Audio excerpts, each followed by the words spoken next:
안녕하십니까. 김종길 국어논술학원 고상강사 한결입니다. 먼저 우리 수험생 여러분 6월 평가원 보신다고 너무너무 고생이 많으셨습니다. 시험을 잘 보신 분들은 잘 보신 대로, 잘 못 보신 분들은 잘 못 보신 분들대로 이 시험에서 얻어가야 될 게 무엇이고 내 약점이 무엇인지를 인식하는 그런 시험이 되어야 합니다. 6월 평가원을 잘 봤다고 수능을 잘 보는 것도 아니고요. 반대로 6월 평가원을 못 봤다고 수능을 못 보는 것도 아닙니다. 6월 평가원에서 발견한 문제점을 잘 보완하셔서 9월 평가원 거치시고 수능장에 나아가시면 분명히 좋은 결과를 얻으실 수 있을 겁니다. 오늘 해설 강의는 지문 단위로 준비를 했는데요. 먼저 독서 이론을 포함한 4지문이 있죠. 그중 독서 이론을 제외한 3지문을 해설을 해드릴 건데요. 앞에 2지문 같은 경우는 상대적으로 난이도가 평이한 편이기 때문에 조금 가볍게 해설을 할 거고요. 주요 문항 위주, 그리고 글을 읽는 방법 등에 대해서 설명을 드릴 거고, 마지막 A어가 나왔던 갈래 복합지문은 상대적으로 좀 난이도가 높기 때문에 그 높은 난이도에 맞춰서 좀 꼼꼼하게 해석을 하고 문항도 좀 섬세하게 풀이를 해보도록 하겠습니다. 자, 먼저 첫 번째 지문이었죠. 과두제적 경영과 관련된 지문 한번 보시죠. 자, 여러분들 제가 수업에서 항상 강조를 하는 건데요. 여러분이 글의 1문단을 만나시면 제일 먼저 하셔야 될 생각은 이 글이 어떤 방향으로 흘러나갈지를 이해하시는 겁니다. 그래서 글의 전개 방향을 이해하려고 노력을 하셔야 돼요. 전개 방향을. 그럼 전개 방향을 이해한다는 건 기본적으로 화제가 무엇인지 확인을 하셔야겠죠. 네, 주요 개념, 주요 화제가 무엇인지를 확인을 하시는데 집중을 하시고 이게 어떤 식으로 흘러갈 건지를 인식을 하시고 문제를 푸셔야 해요. 그럼 여기서 보시면 정당과 같은 정치 조직이 어쩌고저쩌고 설명을 하면서 무슨 얘기를 하냐면 과두제라는 개념에 대해서 설명을 해주고 있어요. 근데 이 과두제를 얘기한 뒤에 나오는 개념이 기업 경영에서도 흔히 나타난다라는 이야기를 해주고 있죠. 그 말은 무슨 말이냐면 이 글이 앞으로 어디로 흐를 거란 얘기예요. 과두제라는 걸 설명을 한 이후에 기업 경영에서의 과두제를 설명할 거예요. 얘는 정치 영역이 아니라 기업, 즉 경제 영역에서의 과두제에 대해 설명할 거라는 걸 인식을 할 수가 있게 되는 거죠.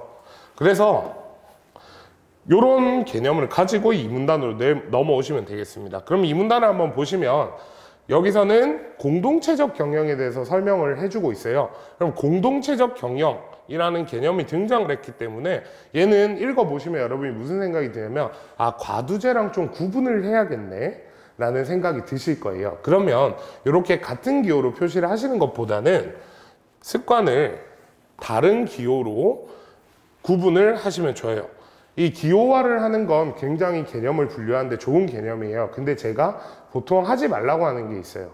2가지 이상의 개념을 대립적인 개념 정도를 정리하는 데 목적이 있는 거지 뭐 동그라미, 네모, 세모, 별표, 하트, 괄호 다 쳐가면서 구분해 가지고는 글을 제대로 읽을 수가 없어요. 그래서 큰 개념들만 좀 구분하면서 읽는 습관 정도면 충분합니다. 대립적인 요소를 표현하는 게 대부분이죠. 그래서 여기서 공동체적 경영을 이렇게 표시를 할 거예요, 저는. 그러면서 모든 주주가 경영진을 그래? 모든 주주야? 오케이. 상호 협력 관계, 기업을 이루면서 의사결정권도 균등하게 이런 단어들이 공동체적 경영을 잘 설명해주는 키워드가 되겠죠. 개념을 확인하실 때는 개념의 정의 그리고 개념의 속성들을 반드시 인식하면서 글을 읽어주셔야 돼요. 이런 기업에서 경영진은 이런 기업은 공동체적 경영이겠죠. 그렇기 때문에 경영진은 모든 업무와 관련해 전문성도 있대요. 이런 거는 좀 체크를 해놓을 필요가 있죠. 왜요? 공동체적 경영, 모든 주주인데 모두가 전문성을 지니고 있다는 건 되게 독특한 부분이 될 수가 있어요.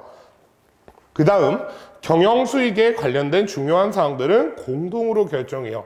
주요 사항은 공동으로 결정을 한대요. 그러나니까 이제 장점이 나왔잖아요.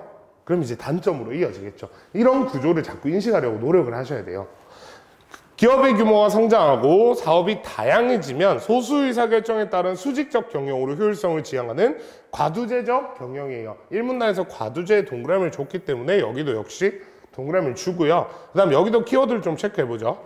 성장하고 사업이 다양해지면 소수의 의사결정은 수직적인 경영이 되고 효율성을 지니게 돼요. 그러면 민주주의는 아니지만 민주적인 요소는 좀 떨어지지만 대신에 효율성이 높아지는 그런 효과가 있겠구나 하고 생각을 하시면 되겠죠. 다음, 과두제적 경영은 하면서 이제 과두제적 경영에 대해서 본격적으로 이야기를 해주고 있어요. 그럼 역시 키워드를 계속 체크해가 봅시다. 소수의 경영자로 이루어진 경영진이 강한 결속력을 지니면서 실질적 권한과 정보를 독점해요.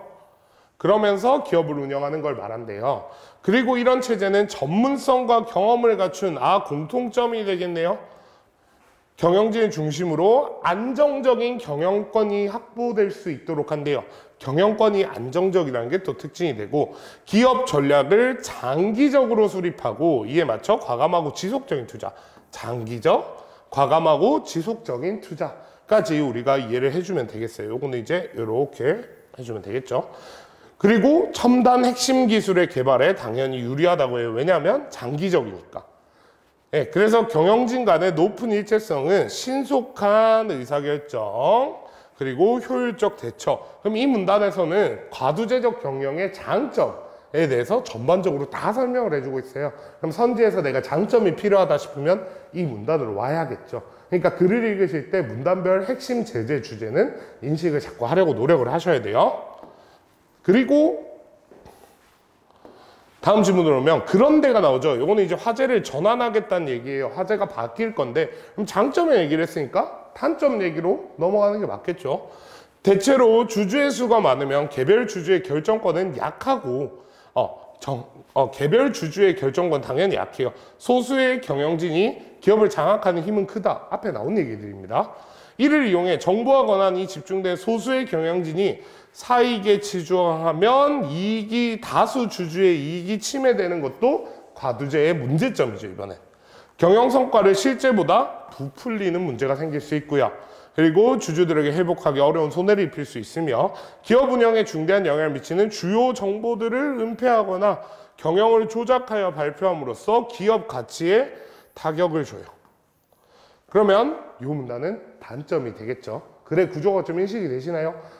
전반적으로 과두제라는 게 무엇인지 설명을 해준 후에 공동체적 경영에 대해서 잠깐 이야기를 했고, 과두제의 장점, 그 다음 과두제의 단점으로 이어지고 있습니다, 글이. 그러고 나면 문제점이 나왔으면 되게 이제 흔한 구도죠. 완화하는 거예요. 그럼 이 문제점을 어떻게 완화할 건데, 우리 과두제의 문제점, 완화하는 방식을 좀 이해를 해봅시다. 기업이 경영자와 계약을 체결하여 급여 이외의 경제적 이익을 동기로 부여한대요. 그렇죠. 경영하는 애가 다른 뻘짓을 못하도록 하는 거죠. 그래서 일정 수량의 주식을 계약 시에 정한 가격으로 미래에 매수할 수 있도록 하는 스톡옵션이라는 게 있어요.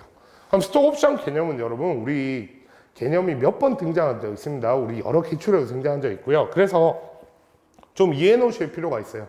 예를 들어서 저희 학원 김종길 국어학원의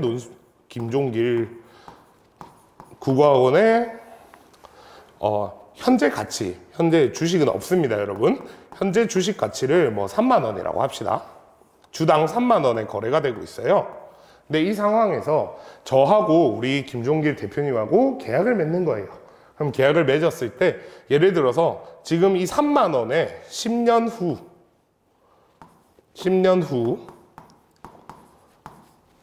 1만 주를 3만 원에 살 수 있는 권리를 주는 게 스톡 옵션이에요. 매수 가능. 매수권을 주는 거예요. 10년 후죠. 그죠? 그래서 내가 이 회사의 가치를 높여 놓으면 나한테 점점 이득이 되는 거야. 근데 실제 10년이 지났는데 예를 들어서 10년 후가 3만 원에서 5만 원이 됐어요. 나는 그래도 3만 원에 살 수 있어요. 이런 권한을 얻는 걸 스톡옵션이라고 해요. 쌤, 근데 만약에 오르는 게 아니고요, 2만 원으로 내려가면 어떻게 돼요? 그런 일은 발생하면 안 되겠지만, 그런 일이 만약에 발생했다면 저는 이 권리를 행사하지 않으면 돼요. 내 권리예요. 의무가 아닌 내 권리이기 때문에 내가 원치 않으면 안 하면 되는 겁니다. 이해되시죠? 스톡옵션의 개념 좀 잘 이해해 놓으시기 바랍니다. 이 권리를 행사할지 말지는 당연히 자유예요. 그리고 경영자는 매수 시점을 유리하게 선택할 수 있어요. 예, 보통 매수 시점에는 뭐 10년 후 이런 식으로 제약이 걸리지만 그렇다고 해서 10년 후에 무조건 그날 결정해야 돼가 아니고요. 그 이후로 언제든 이런 식으로 이건 계약에 따라서 달라지는 겁니다. 또 아직 우리나라에 도입되지는 않았지만 기업의 주식 가치가 목표치 이상으로 올랐을 때 경영자가 그에 상응하는 보상을 받는 주식평가 보상권이래요. 근데 요거는 우리나라에는 없어요. 스톡옵션에 있지만 요거 주식평가 보상권은 없어요. 그치만 뭐다? 얘도 주식 가치가 목표치 이상으로 오르면 이번에는 주식을 살 수 있는 게 아니라 보상을 정해놓은 보상을 얻는 거예요. 그러니까 스톡옵션이랑 비슷한 면이 좀 있죠. 그래서 이런 걸 인식을 하셨으면 아마 문제 풀 때 훨씬 쉬우셨을 거예요. 네, 그 다음 네, 마지막 문단입니다. 기업 경영의 건전성을 확보하기 마련된 공적 제도들에 대해서 나오네요. 그럼 여기도 글의 흐름을 잘 읽고 계시다면 지금 문제점 보완에 대해서 앞에는 기업 자체가 할 수 있는 거에 대해서 얘기했어요. 근데 이번에는 공적 제도들이 나오는 거예요. 그럼 이거는 행사 주체가 다른 거긴 해요. 행사 주체는 다르지만 대신에 뭐다? 이제 국가가 할 수 있는 거니까 보완점이라는 측면에서는 공통점이고요. 대신에 공적 제도라는 거는 시행 주체에서는 차이점이 있다라고 생각을 하시면 되겠죠. 그럼 과두제적 경영을 폐해하는 방지하는 기능이 있대요. 이번에는 정보 제공을 법적으로 의무화한 경영 공시 제도가 있고요. 그 다음에 경영진과 정보 격차를 줄일 수 있다. 이 기업의 이사회에 외부 인사를 이사로 하는 사회이사 제도. 그럼 이런 구도를 사용을 하시면 뭐가 되겠다? 요 두 가지 제도들을 활용하시면 공적인 방법으로도 기업의 건전성을 지킬 수 있다라고 글이 마무리가 되게 돼요. 글의 구조를 잘 인식하는 연습을 하셔야 됩니다. 특히 위로 올라가고 싶으신 친구들은 이런 연습을 해보시면 굉장히 도움이 됩니다. 네, 계속 가보겠습니다. 그럼 문제는 간단하게 볼게요. 이건 답이 1번입니다. 어렵지 않은 문제니까 넘어가겠습니다. 네, 과두제적 경영에 대한 설명으로 적절하지 않은 것 했는데 여기서 이제 문장만 잘 이해하시면 정답만 보도록 할게요. 경영진과 다수 주주 사이에 이해가 일치하는 경우랑 그렇지 않은 경우를 비교하고 있어요. 그럼 기업 가치 훼손은 경영진과 주주 사이에 이해가 일치한다는 건 둘의 이익이 같다는 뜻이에요. 그럼 경영진도 회사가 잘 되면 좋고 주주도 좋다 이런 말이잖아요. 그렇기 때문에 기업 가치가 훼손된다는 건 오히려 경영진은 이익이 되지만 경영진 소수의 경영진의 사익을 추구하게 되면 이익이 되지만 다수 주주는 이익이 안 되는 경우가 있을 수 있죠. 그때는 심대한 피해를 끼칠 수 있다고 본문에서 말했기 때문에 해소된 위험성이 높은 쪽은 오히려 이해가 일치하지 않는 경우다. 이렇게 이해하시면 될 것 같아요. 네, 답은 5번입니다. 넘어갈게요. 네, 요것도 오답률이 조금 있었던 문제긴 한데요. 높지는 않았지만 근데 스톡 옵션에 대해서 이해를 잘 못하신 경우가 많은 것 같아요. 정답을 보시면 스톡 옵션은 경영자의 성과 보상이 미래의 주식 가치가 관련된다는 점에서 주식평가 보상권과 차이가 있다고 그랬잖아요. 자, 그럼 스톡 옵션은 미래 주가가 어떻게 돼야 돼요? 올라가야 내가 이득을 보는 구도죠. 주식평가 보상권 뭐예요? 일정치 이상으로 올라가야 나한테 보상이 떨어지는 구도죠. 그럼 미래의 주식 가치는 둘 다 관련이 있다는 점에서 차이가 아니라 공통점이 돼요. 그렇기 때문에 2번이 정답이 됩니다. 스톡 옵션에 대해서는 여러분 꼭 이해하고 하셔야 돼요. 언제든지 등장할 수 있는 개념입니다. 그리고 7번 문제 요거 이제 난도가 좀 높아요. 오답률도 상당히 높은 문제인데 엄청 어렵다기보다는 여러분들이 보기를 제대로 분석하는 법을 잘 모르시는 것 같아요. 이 보기 문제가 나오면요. 이 보기를 그냥 읽고 넘어가는 게 아니고요. 본문에 나온 주요 개념과 연결하셔야 돼요. 본문 개념과 반드시 연결해서 이해하셔야 됩니다. 그럼 제가 이 연결하는 걸 한번 해볼게요. 읽으면서. X사는 정밀 부품 분야에서 독보적 기술을 장시간 보유하여 발전시켜온 기업으로 시장 점유율이 높다. 원래 X사의 주주들은 모두 함께 경영진이 되어 여러분들은 눈이 번뜩여야 됩니다. 왜? 이거 뭐였는데? 모두 함께 한다는 거 이거 뭐였어요? X사의 과거는 초창기는 어땠냐면 공동체적 경영을 했어요. 공동체적 경영을 했단 말이에요. 그죠? 그리고 그러니까 주요 사항에 대해서 동등한 결정권이 있었죠. 근데 기업이 성장하면서 효율성 증진을 위해 소수의 주주만으로 경영진을 구성했대요. 오케이, 그럼 이건 뭐예요? 우리가 아는 X사의 현재는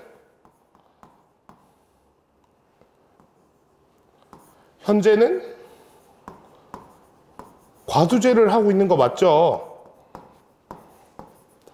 그러면 경영진은 주기적으로 다른 주주들로 교체돼요? 여러분 머리에는 물음표가 들어야 돼요. 왜? 아니, 과두제인데 왜 교체돼? 근데 교체. 네, 이걸 다 쓰라는 얘기가 아니라 여러분이 이런 인식을 해야 된다는 걸 제가 알려드리는 거예요. 그래서 경영진은 주기적으로 교체되고요. 그러니까 전체 주주는 기업의 경영 상태를 당연히 파악할 수 있고 주요 사항은 또 전체 주주가 공동으로 의견한대요. 공동? 그럼 여러분들한테 이거는 과두제야 아니야? 잘 모르겠죠. 과두제인데 좀 애매한 과두제 같은 느낌이 들 거예요. 그죠? 그런 상황에서 A가 얘기하는 거 한번 들어봅시다. 최근 치열해진 경쟁에 대응하려면 경영진의 구성원을 변동시키지 않고 경영 결정권도 경영진이 전적으로 행사하는 게 좋대. 이 과두제에다가 A의 의견을 더하면 진짜 과두제가 돼요. 내가 아는 과두제. 이런 거 하지 말자는 거잖아. 무슨 말인지 알겠어요? 그러니까 내가 아는 과두제로 바꾸자는 게 A예요. 그럼 B는 뭐 얘기하는데? 시장 점유율도 잘 유지되고 있고 우리 주주들의 전문성도 탁월하니 예전처럼 운영하세요. 예전 어땠는데? 과거에는 공동체적 운영하자는 거잖아. 무슨 말인지 알겠어요? 이 보기가 이렇게 구성이 돼 있어요. 즉 정리해서 이야기하자면 X사는 원래 공동체적 구성이었는데 현재는 과두제 비슷한 걸 하고 있어요. 완전 과두제는 아니야. 근데 A는 완전히 과두제로 넘어가자는 의견이고 B는 아니 우리 예전처럼 공동체적 운영으로 돌아가자는 의견이에요. 여기까지 이해가 되시나요?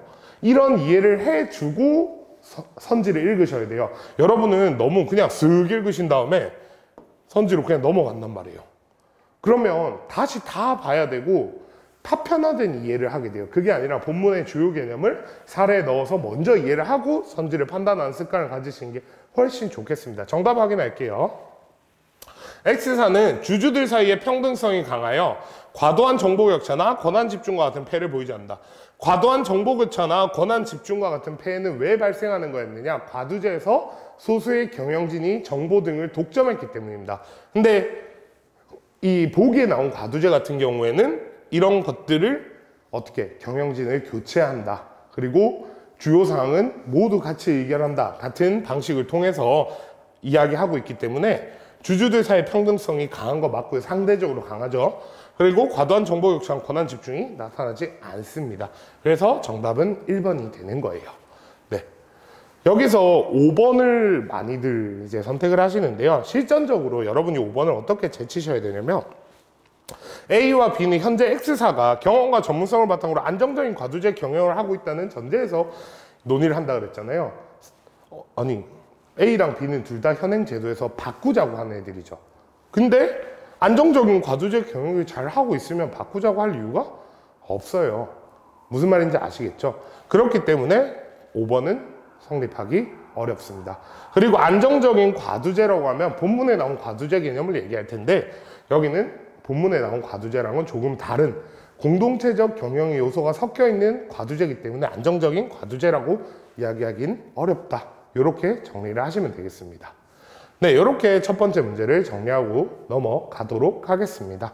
네, 두 번째 지문입니다. 과학, 플라스틱의 중화 과정을 다루고 있는 지문인데요. 우리 과학 지문이 상당히 어렵죠. 그래서 과학 지문을 막 이렇게 만나면 다른 지문보다 난도가 높을 거라고 지레짐작을 하시고 건너뛰시는 경우들이 있어요. 근데 우리 전통적인 평가원에서는 사실 냉정하게 말해서 인문 쪽 지문이 조금 쉬운 편이었고 상대적으로 과학 쪽 지문이 어려웠던 지문이 더 많은 건 맞아요. 근데 최근 트렌드를 보시면 꼭 그렇지도 않습니다. 과학 지문은 과학 지문대로 어렵고 인문 철학 지문은 인문 철학 지문대로 어렵단 말이죠. 특히 요즘 최고 난도 지문은 대부분 인문 철학 지문입니다. 그렇기 때문에 여러분들께서 이 과학 지문을 너무 무서워하시고 접근 안 하는 습관을 들이시면 굉장히 시험이 어려워질 여지가 있어요. 그래서 과학 지문은 주어진 대로 받아들이면서 푸는 게 핵심이거든요. 저도 이에 대해서 별다른 배경 지식이 없습니다. 그러니까 그런 걱정하지 마시고 주어진 글을 제대로 읽고, 그리고 좋은 점, 이제 구조 같은 것들을, 좋은 팁은 메모 같은 걸 해가면서 글을 풀어가시는 게 훨씬 좋겠습니다. 그래서 한번 해볼게요. 첫 번째 분단은 이제 화재죠. 뭐 플라스틱은 성형할 수 있는 거푸집으로 조용히 가능한 뭐 이런 의미의 플라스티카코스라는 그리스어에서 온 말로 열과 압력으로 성형할 수 있는 고분자 화합물이구나, 그렇구나 하고 받아들이시면 되겠습니다. 네, 두 번째 문단입니다. 플라스틱은 단위체인 작은 분자가 수없이 연결되는 중합이라는 거. 단위체가 반복되어 연결되는 걸 중합이라고 하는군요. 그럼 얘가 아마 주요 화재가 되겠죠. 네, 단위체들은 공유결합으로 연결이 된대요. 공유결합이 뭐지? 분자를 구성하는 원자들이 서로 전자를 공유하여 안정한 상태가 되는 결합을 공유결합이라고 한대요. 아, 그렇구나. 전자를 공유한다. 그래서 공유결합이구나 생각하면 되겠죠. 두 원자가 각각 전자를 하나씩 내어놓아 그 두 개의 전자를 한 쌍으로 공유하면 단일결합. 한 쌍이 단일이고, 그죠? 두 쌍이면 이중이고. 그래서 원자 간의 결합력은 강하다. 예. 가장 바깥 껍질에 전자수가 8개가 될 때 안정해진대. 그렇구나 생각을 하시고, 4개의 전자를 갖고 있어서 다른 원자들과 전자를 공유하지 않아 안정해질 수 있고, 이런 공유결합이 가능하대요. 아, 그래서 탄소를 중심으로 분자가 아마 구성이 되는 얘기를 하겠구나 하고 생각하시면 돼요. 그리고 다음으로 가보죠. 플라스틱의 한 종류인 폴리에틸렌이 나오네요. 아, 그러면 우리가 중합 과정에 대해 설명했기 때문에 이 폴리에틸렌이라는 게 아마 중합 과정을 거쳐서 만들어지는 거겠죠. 그러면 이 에틸렌은 2개의 탄소 원자와 4개의 수소 원자로 이루어지는데, 2개의 탄소 원자가 서로 이중 결합을 하고 각각의 탄소 원자는 2개의 수소 원자와 단일 결합을 한대요. 그러면 너무 어렵게 생각하지 말고 일단 그림을 그리는 거예요. 어떻게? 2개의 탄소 원자가 있기 때문에 탄소가 C인 거 정도는 여러분도 다 아시잖아요, 그죠? 근데 걔는 어떻게 한대? 서로 이중 결합했대. 그럼 2개 그어주세요. 그리고 각각의 탄소 원자는 2개의 수소 원자와 단일 결합을 한대요. 그러면 수소. 제가 애들한테 설명할 때 이렇게 그려줬더니 애들이 불편해 하더라고요. 우리 이과 친구들이. 왜? 각도가 어쩌고 저쩌고 하는데 각도 얘기는 안 나왔잖아요. 안 나온 이야기는 우리가 반영할 수가 없잖아요. 그냥 주어진 대로 내 이해를 돕기 위해 그리는 거예요. 네. 그래서 요렇구나 하고, 아, 요렇게 생긴 거. 그래서 단일 결합이고, 아, 그러면 여기서 이제 확인해야 될 게, 아, 요게 둘, 셋, 넷. 왼쪽 탄소를 기준으로 전자 4개가 이렇게 구성이 되는 거예요. 그럼 이 선 하나가 전자 하나라고 생각하시면 되는 거죠. 자, 근데 마지막에 이상한 문장이 있어요. 탄소 원자 간의 이중 결합에서는 한 결합이 끊어지기가 쉽대. 그럼 예를 들어서 나는 3번이 더 끊어지기 쉬운 거라고 생각할래요. 무슨 말인지 아시겠죠? 이렇게 두고 생각을 하면 되는 거야. 그러면 다음으로 넘어가면 이제 그 과정이 본격적으로 나옵니다. 자, 에틸렌의 중합 연결에는 여러 방법인데 그 중에 하나는 과산화물 게시제라는 걸 사용하는 거래요. 열을 흡수한 과산화물 게시제는 가장 바깥 껍질에 7개의 전자가 있는, 여러분 여기에 반응을 하셔야 돼요. 왜? 여기 왜 반응해야 되는데? 아까 8개가 있어야 안정적이라 그랬거든. 근데 7개가 있으니까 얘는 불안정해. 오케이. 불안정한 원자는 안정화되기 위해서 에틸렌이 가진 탄소의 이중결합 중 더 약한 결합을 끊어버리면서 에틸렌이랑 한쪽 탄소 원자와 전자를 공유하며 단일 결합을 한대. 자, 여기서 따라가면 안 돼요. 따라가면 안 되고 여기서 멈춰두고 이제 아까 그 그림에서 생각을 해보면 되는 거예요. 네, 그림에서 어떻게 생각을 해야 되냐? C 이렇게 있고 H가 이렇게 연결돼 있었잖아요. 그죠? 근데 여기에 과산화물 머시기가 등장했다고 생각을 해볼게요. 그럼 이 친구가 얘랑 어떻게 할 건데? 얘의 연결을 끊어버리고 하나를 이쪽에 연결하겠다는 거예요. 그래서 여기도 단일 결합이 되고 여기도 단일 결합이 되죠. 자, 그럼 잘 생각해 보세요. 팔 개수를 좀 세보죠. 여기 하나, 둘, 셋, 넷. 가운데 있는 이 탄소를 기준으로 얘는 4개를 충족했어요. 근데 얘는 요 공유하고 있으니까 얘는 하나, 둘, 3개밖에 없어요. 그 말은 무슨 말이야? 한 개가 남는다는 얘기예요. 그럼 그 팔 하나가 남는 거예요. 이런 구도로 만들어지는 겁니다. 이해가 되실까요? 그죠? 그럼 이렇게 놔뒀을 때 다른 쪽 탄소 원자는 홀로 남은 전자를 갖게 된다는 게 이 말인 거예요. 여기 전자 하나가 남아있죠, 지금. 그러면 이 불안정한 탄소 원자는 또 다른 에틸렌 분자를 들고 와서 똑같은 형태의 결합을 하게 돼요. 그럼 이쪽에 이제 또 하나의 C가 이렇게 붙겠죠. 그럼 얘도 팔 하나가 이쪽으로 또 이중결합되어 있던 게 단일 결합으로 바뀌면서 이쪽이 팔 하나가 남아있는 이런 구도가 연결되어 가는 거예요. 그럼 이걸 뭐라고 한다? 사슬 형태라고 한대요. 그럼 사슬 형태의 끝에는 언제나 뭐가 있는 거야? 한 개의 불안정한 전자가 남아있게 되죠. 그러면 이 사슬은 언제 끝나는데 두 사슬의 끝이 서로 만나요. 그러니까 이렇게 생긴 애가 다른 애랑 똑같이 만나요. 그럼 어떻게 되겠어요? 반대쪽에서도 한쪽이 남는 놈이 오겠죠. 그럼 한쪽 팔 남는 것끼리 딱 붙어가지고 이쪽에 이제 붙어서 마지막으로 마무리가 되는 거겠죠. 무슨 말인지 이해가 되시나요? 그러니까 두 개의 사슬이 만날 때까지 성장을 하다가 두 개가 어떻게 만나면 거기서 성장이 끝나는 그런 구도가 되겠네요. 이걸 중합 과정이라고 한대요. 여기서 두 사슬을 인식 못해서 오답률 1위 문제가 등장을 하는 참사가 벌어졌습니다. 좀 이따 문제 풀이할 때 보시죠. 네, 그 다음 플라스틱을 이루는 거대한 분자들은 길이가 긴데 사슬들이 일정한 방향으로 나란히 배열되어 있는 걸 결정 영역이라고 한대요. 방금 우리가 만든 거 보면 어떻게 됐어요? 일정하게 쭉 이어지죠. 분자들이 전체에서 기대할 수는 없어요. 중간에 뭐 꺾어지고 해요. 근데 이런 것들은 본문에서 이유를 말 안 해주니까 넘어가셔야 돼요. 플라스틱에서 결정 영역이 차지하는 부분의 비율은 여러 조건에 따라 조절이 가능하고 물성에 영향을 미치는데 결정 영역이 많아질수록 많이들 하시죠? 많아지면 플라스틱은 유연성이 낮아지고요. 충격에도 약해지고요. 가공성도 떨어지고요. 점점 투명도도 낮아져요. 불투명하다. 그죠? 근데 밀도는 높아져요. 그럼 체크해야 돼요. 단단해져요. 화학물질에 대한 민감성은 또 떨어져요. 자, 여러분 이게 안 헷갈릴 수가 있을까요? 열에 의해 잘 변형도 안 돼요. 그럼 이것도 내려가면 되겠죠. 화살표를 해놓고 직관적으로 확인하시면 돼요. 요 문제도 하나 있죠. 요 문제는 너무 잘 뭉쳐있기 때문에 애들이 우리 학생들이 어려워한 문제까지는 아니었어요. 근데 여러분 아시다시피 이런 관계에 관련된 문장이 나오면 반드시 선지화되고 문제로 출제된다는 걸 기억하시기 바랍니다. 네, 그 다음 이제 해설을 좀 해보죠. 윗글에서 알 수 있는 내용으로 적절하지 않은 것 같네요. 그러면 여기서 단위체들은 중합을 거쳐서 거대 분자를 이룰 수 있다. 뭐 맞겠죠. 중합의 목적이었으니까요. 에틸렌 분자에는 단일 결합과 이중 결합이 모두 존재한다. 그렇죠. 단일 결합은 수소랑 결합이었고 이중 결합은 탄소랑 결합이에요. 탄소 간 결합. 플라스틱이라는 명칭은 즉 열과 압력으로 성행되는 성질이라고 앞에 나와 있었죠. 1문단에 있는 내용입니다. 불안정한 원자를 가진 에틸렌은 과산화물을 계시체로 쓰면 분해되면서 안정해진다. 정답이네요. 자, 요거 문장이 좀 이상하게 보일 수 있는데 에틸렌이 불안정한 게 아니에요. 에틸렌은 원래 안정화돼 있어요. 근데 과산화물이 열을 받으면 불안정해지면서 에틸렌을 불안정하게 만드는 거예요. 그러니까 불안정한 원자를 가진 에틸렌은 아니죠. 에틸렌은 불안정한 과산화물을 만나서 불안정해진다 정도가 옳은 선지가 되겠습니다. 탄소와 산소의 이중결합 중 하나는 다른 것보다 결합세기가 크고 한쪽은 작고 했죠. 이렇게 이해하시면 되겠고요.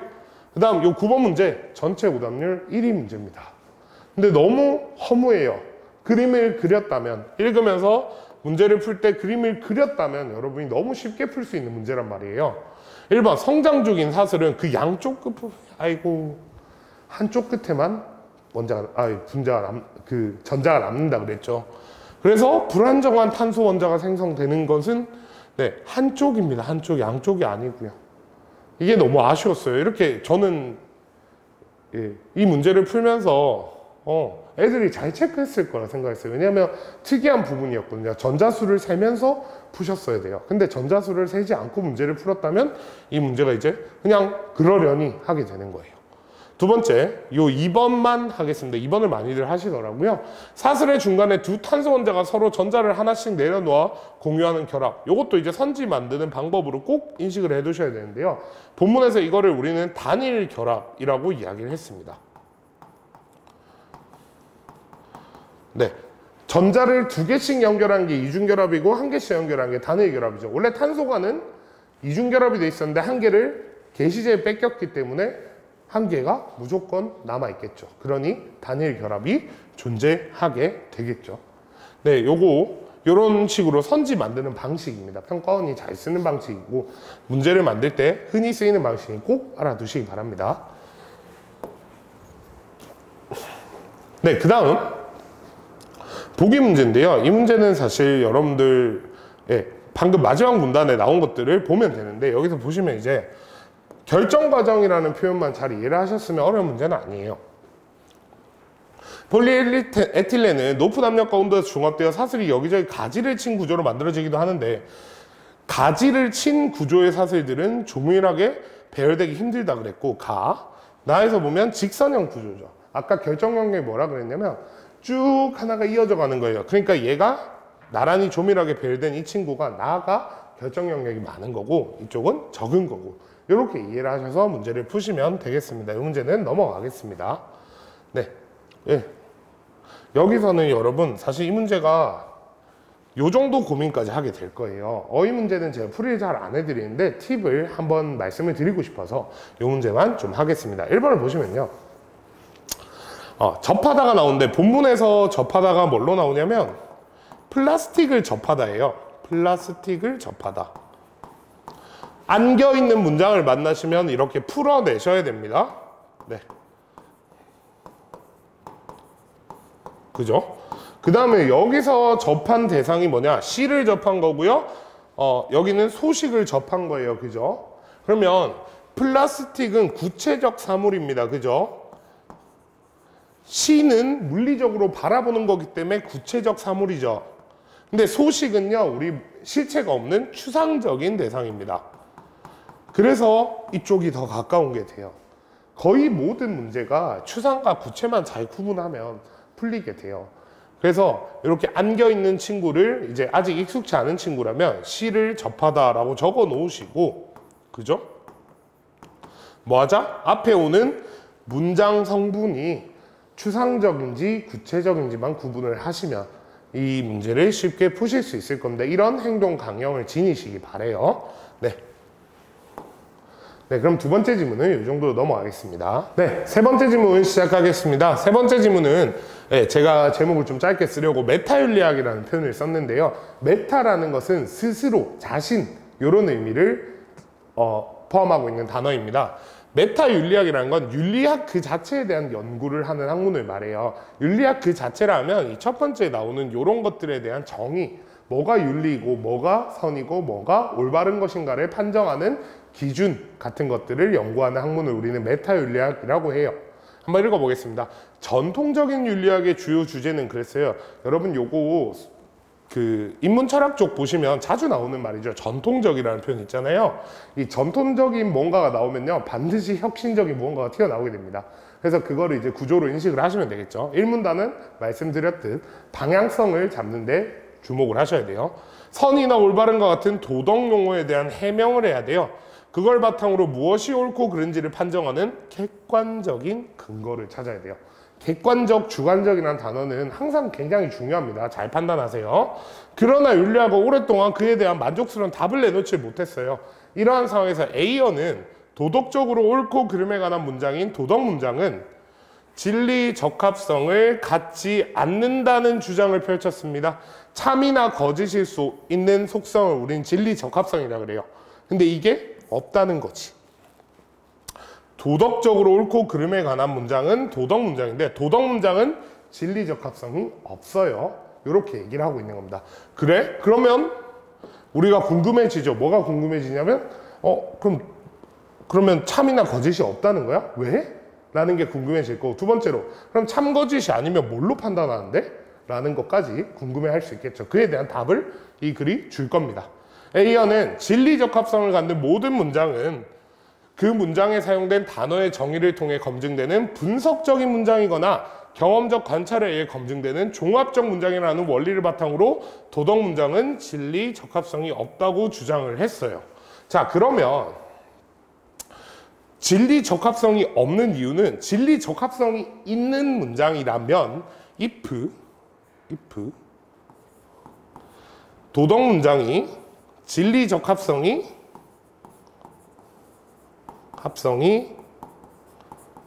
있다면 이 문장은 어때야 된다? 하나, 분석적인 문장이거나 둘, 종합적인 문장이어야 돼요. 분석적이어야 돼. 혹은 종합적이어야 돼요. 그럼 분석적이라는 건 뭘 의미하는데? 라고 하면서 먼저 보죠. 분석적이지 않다는 기존의 논의를 수용했다. 그래서 지금 A어는 어떤 논리 검증 구정을 가지고 있냐면, 야, 이게 진리 적합성이 있는 거면 분석적이거나 종합적일 거야. 근데 분석적이지도 않을 거고 종합적이지도 않을 거야. 따라서 아닐 거니까 결론은 뭐다? 결론은 도덕 문장은 진리 적합성이 없다. 이런 결론을 내겠다는 거거든요. 예, 제가 편의상 조금 편하게 썼는데 이해하실 수 있을 거예요. 네, 그래서 한번 읽어봅시다. 선은 A이다 라는 도덕 문장이 분석적이려면 수러인 A가 주어인 선이라는 개념 속에 내포되어 있어야 한다고 했어요. 자, 그러면 선이라는 개념 안에 주어인 선이라는, 잠시만요. 주어인 선이라는 개념 안에 A가 포함되어 있는 이런 구도를 띄어야 되는 거예요. 그죠? 근데 선은 속성이나 내용을 더 분석할 수 없는 단순한 개념이래요. 그래서 선은 이런 범주를 가질 수가 없어요. 따라서 분석적이지 않다는 결론이 나는 거죠. 다음으로 선은 A다라는 도덕 문장이 경험적 관찰로 검증될 수 있는 것도 아니에요. 그래서 우리의 감각으로 검증할 수 없는 이것은 종합적이지도 않다는 거예요. 그럼 여기서 종합적이라는 말은 위에서 보시면 경험적 관찰에 의해 검증되는 걸 종합적이라고 했거든요. 근데 종합적이지도 않아요. 그러니까 결론은 뭐다? 진리 적합성이 없다라는 거예요. 이러한 우리 검증의 방식, 우리 증명의 방식을 귀류법이라고 해요. 귀류법. 귀류법은 되게 흔히 쓰이는 구도이기 때문에 알아두시면 좋겠습니다. 반대로 가정을 해놓고 모순을 찾는 방식을 귀류법이라고 합니다. 다음으로 넘어갈게요. 그래서 A안은 두 번째 문단에서 무슨 얘기를 한 거냐면 결론적으로 일단 도덕 문장에는 진리 적합성 없다. 봤지? 내가 증명했어. 그랬어요. 그러면 이제 다음으로 해야 될 얘기는 뭐겠어요? 도덕 문장은 그럼 어떤 건데? 에 대해서 이야기를 해줘야 될 거 아니에요. 그러면 내가 생각하는, A어가 생각하는 도덕 문장이 뭐냐? 도덕 문장은 다양한 감정이나 태도를 표현하고 타인의 감정을 불러일으키는 정서적 의미, 감정, 태도를 표현하면서 감정을 불러일으키는 정서적 의미를 갖는다고 했어요. 도덕 문장은 객관적으로 참거짓은 판단할 수 없는 문장이지만 정서적인 의미를 갖고 있으면 돼 라고 얘기했어요. 근데 그는 많은 사람들이 도덕 문장이 진리 적합성을 갖는다고 오해하는 이유가 뭐냐라고 했을 때 도덕 용어의 두 가지 용법을 구분하지 못하기 때문이래요. 그에 따르면 도덕 용어라는 것은 두 가지니까 감정을 표현하는 표현적인 용법이 있고요. 세계에 관한 어떤 사실을 기술하는 기술적인 용법이 있대요. 네, 그럼 도덕 용어의 사용법에 대해서 우리가 정리를 조금 하죠. 도덕 용어라는 건 결국 표현적인 용법이 있고, 그죠? 그 다음에 기술적인 용법이 있어요. 그럼 표현적인 용법이란 건 감정을 표현하는 거고요. 기술적 용법이란 건 사실을 표현하는 거예요. 그죠? 자, 만약 도둑질은 나쁘다가 도둑질이 사회적으로 배척된다는 사실을 기술하는 문장이라면 이 문장은 도덕적으로 옳고 그름에 관한 것이 아니다. 이 말은 다른 말로 뭐다? 앞에 정의가 있었죠. 이건 도덕 문장이 아니라는 거예요. 도덕 문장의 정의가 도덕적으로 옳고 그른 걸 따지는 거였죠. 도덕 문장이 아니다 그랬어요. 아니다.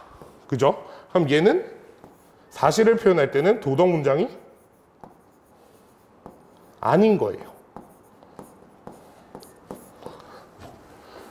네, 그래서 이 문장은 도덕 문장이 아니고 경험적으로 검증이 가능하대요.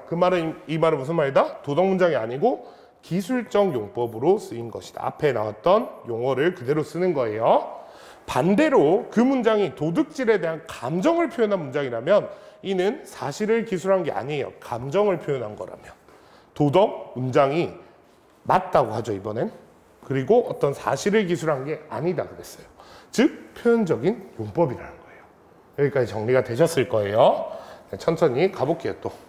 그래서 A여에게 도둑질은 나쁘다와 같은 도덕 문장을 진술하는 것은 감정을 담은 어조로 네가 도둑질을 하다니 라고 말하는 것과 다름이 없어요. 그러니까 도덕 문장의 진술은 감정의 표현이에요. 감정의 표현. 네, 표현적 용법이었죠. 방금 말한 표현. 도덕 용어를 표현적으로 쓸 때만 도덕 문장이에요. 그의 주장대로라면 도덕 문장은 감정을 표현하는 도덕 주체로부터 독립적으로 존재하는 무언가를 기술할 수가 없어요. 왜냐하면 독립적으로 존재한다는 건 다른 말로 객관적으로 존재한다고 볼 수 있습니다. 네, 그럼 객관적일 수 없다는 거예요. 왜? 감정인데 주체 없을 수가 있어? 그럼 감정을 표현하는 도덕 주체로부터 독립적일 수 없다는 건 다른 말로 하면 뭐예요? 주관적이라는 거예요. 이는 전통적인 윤리학자들 기본 가정을 부정한대요. 기본 가정은 뭐였는데요? 뭐가 옳고 그른가를 객관적으로 따지는 게 기본 가정이었죠. 그걸 부정하잖아요. 그러니까 뭐가 돼요? 기존의 주장을 완전 본질을 깨버리니까 급진전 주장이지만 새로운 사고를 열어주었다라고 얘기를 할 수 있는 거예요. 그럼 가를 이제 전반적으로 정리를 좀 해보시면 가에서 하는 얘기는 결국 이런 겁니다. 일문단에서 처음에 A어가 도덕 용어라는 게 도대체 어떤 건지를 해명하는 근거를 전통적 윤리학은 계속 못 찾고 있었어. 그래서 A어가 뭐라 했냐면 니네는 못 찾지, 그걸 찾을 수가 없지. 왜? 니네는 애초에 도덕 문장, 도덕 용어에 대한 생각 자체가 잘못됐으니까 너넨 찾을 수가 없는 거야. 내가 그래서 너네가 왜 잘못됐는지 보여줄게. 그리고 뭐가 도덕 문장인지 알려줄게 라고 얘기를 하고 있는 거예요. 그래서 아까 우리가 일문단에서 얘기했던 도덕 문장의 진리 적합성이 없어 라는 게 도덕 문장이 너네가 왜 이걸 찾을 수 없는지에 대한 답이 될 것이고, 그래서 내가 알려줄게. 도덕 문장이 뭔지, 감정을 표출하는 표현적 문장만 도덕 문장이야 라고 결론을 내주고 있는 셈입니다. 네, 조금 이해가 되실까요? 항상 글이 어려울수록 구조를 정리해보는 게 중요합니다. 네, 이렇게 가를 정리하고 넘어가도록 하겠습니다. 자, 그 다음 나에서는 약간의 기본적인 지식이 있으면 좋은데요. 논리학입니다. 일단 볼게요. 논리학에서 제기된 의문이 윤리학의 특정 견해에 대한 비판이 되기도 한데요. 여기서 윤리학의 특정 견해에 대한 비판이면 여러분 눈치껏 A어를 까겠구나 하고 생각하셔야 돼요. 가나 문단의 가장 흔한 구도 중에 하나가 가에서 뭔가를 설명하고 나에서 반박하는 구도죠. 여기서도 그렇게 나오고 있어요. 다음의 논의는 이를 보여준다. P이면 Q이다. P이다. 따라서 Q이다. 인 논증의 정권 긍정식이라는데 이걸 이렇게 적을 수 있습니다. P이면 Q이다가 참이고 P이다가 참일 때 Q이다도 반드시 참이다 라는 게 정권 긍정식이에요. 예, 그래서 이 두 개가 참이면 결론이 반드시 참이라는 뜻에서 타당하다. 그런데 어떤 문장이 단독으로 진술되는 경우에는 표현할 수 있지만 그 문장이 조건문인 P이면 Q이다의 부분으로 포함되는 경우에는 그렇지 않다라고 얘기를 하고 있죠. 네, 그럼 여기서 우리가 어떻게 구분할 거냐면 어떤 문장이 단독으로 진술되는 경우랑 조건문인 경우를 좀 구분해서 읽어 가볼 겁니다. 그럼 귤은 맛있다. 여러분 머리에 귤만 남아있다고 하더라고요, 애들이. 그래서 그 귤이 맛있다가 도대체 무슨 얘기를 하는 건지 한번 보도록 합시다.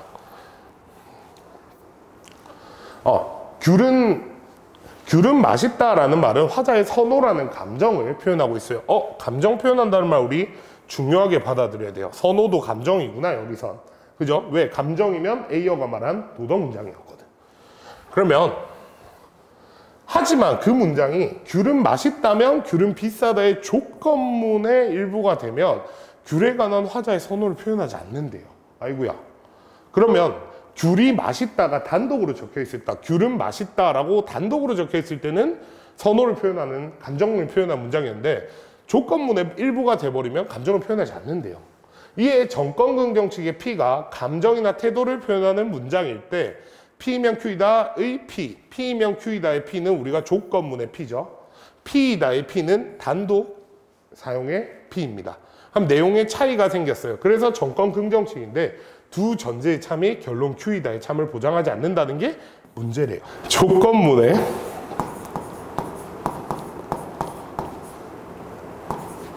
P와 단독 진술된 P의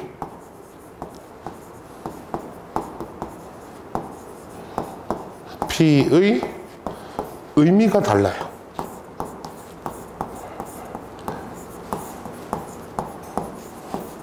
이게 기억에서 제기된 문제예요. 이걸 구체화를 항상 시키셔야 돼요. 그럼 이렇게 되면 뭐가 문제가 되는데? 정권긍정식을 타당하다고 말할 수가 없어져요. 자, 이걸 조금 더 구체화시켜서 제가 설명을 한번 해보겠습니다. 아까 우리 정권긍정식을 이렇게 썼었죠? 참이고, 좀 지울게요, 그냥. P면 Q이다의 참이고, P이다가 참이고, 이때 Q가 참이다. 요게 이제 정권긍정식이었잖아요. 근데 여기서 이거랑 의미가 같기 때문에 Q가 참이 되는 거거든요. 근데 이거 두 개가 같지 않다라는 문제가 생긴 거예요. 그래서 이렇게 말하면 뭐가 되냐? A어 니 방식을 받아들이면 이 P랑 의미가 다르단 말이야? 그러면 너네 이거 어떻게 할 건데? 이러면 야, 정권긍정식은 무조건 맞아야 되거든? 근데 안 맞잖아. 그럼 네가 틀린 거겠지? 라는 문제가 생기는 거예요. 예, 정권긍정식인 표절은 나쁘다면 표절을 돕는 것이 나쁘다. 표절은 나쁘다. 달아서 돕는 것은 나쁘다. 이거 똑같은 구도입니다. 귤이 맛있다랑 생긴 게 똑같죠. 근데 이게 감정을 표현한 거라면 위 논증은 타당하지 않다고 해야 한다. 왜? P랑 이 조건문의 P와 단독 진술된 P가 다르니까. 그러므로 A어의 윤리학 견해를 고수하려면 도덕 문장을 포함하는 정권긍정식의 타당성을 부정하거나, 야, 정권긍정식이 틀렸어 라고 얘기를 하거나, 정권긍정식의 도덕 문장을 포함할 수 없다라는 어떤 조건을 걸어야 되는 거야. 쉽게 말하면 이 P가 감정을 표현하는 문장이면 정권긍정식을 쓰면 안 되는 거예요. 그게 안 맞는 이상한 결론이 나는 거죠. 이 쟁점에 대해서 이제 행크스라는 양반이 등장을 합니다. 그럼 이 양반은, 자, 여러분은 뭘 판단해야 돼요? 행크스가 나오면 이제 이 행크스에 대해서 뭐라고 생각할 거야? 이 얘가 어느 편을 들지 잘 봐야 돼요. 이 논리학자들 편을 들어서 정권긍정식은 타당한 거니까 A어 네가 틀렸어 라고 얘기를 할 건지, 아니면 A어가 맞고 정권긍정식은 말하는 니네 논리학이 틀렸어 라고 말할 건지, 어느 편을 들 건지 생각을 해야겠죠. 보죠. 어느 편을 들지.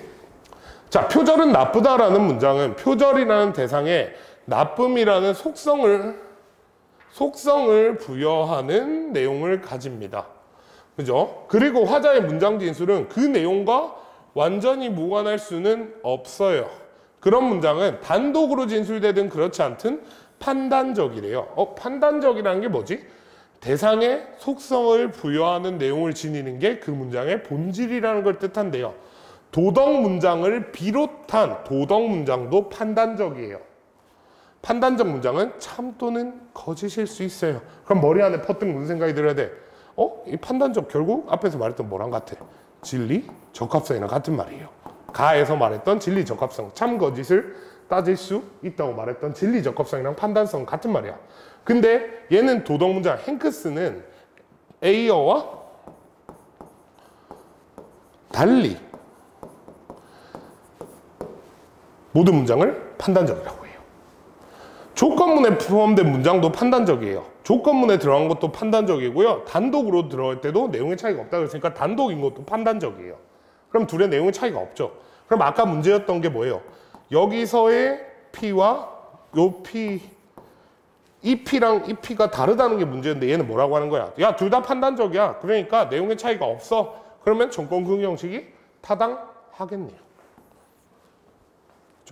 P면 Q이다의 P랑 P이다의 탕. 그럼 이것 두 개 차이가 뭔데? 뭔가 차이가 있긴 한 것 같은데? 라고 했어. 가령 귤은 맛있다는 귤은 맛있다면 귤은 비싸다. 단독 진술된 귤은 맛있다랑 조건문에 귤은 맛있다면은, 그죠? 화자가 대상의 속성을 부여하는 행위를 하는 것은 아니기에 그것을 판단적 본질을 발현하지 못한다. 이 말을 잘 봐야 돼요. 판단적 본질이 없는 게 아니고 발현하지 못하는 거예요. 그건 뭐야? 있지만 숨어 있는 거예요. 없다는 게 아니야. 그러나 이 맥락에서도 조건문에 포함된 귤은 맛있다는 판단적 본질을 잃지 않아요. 그러니까 본질은 있어요. 본질이 있단 말이에요. 그렇기 때문에 문장 자체는 대상의 속성을 부여하는 내용을 지녀. 그러니까 문제가 없다는 얘기예요. 결론적으로.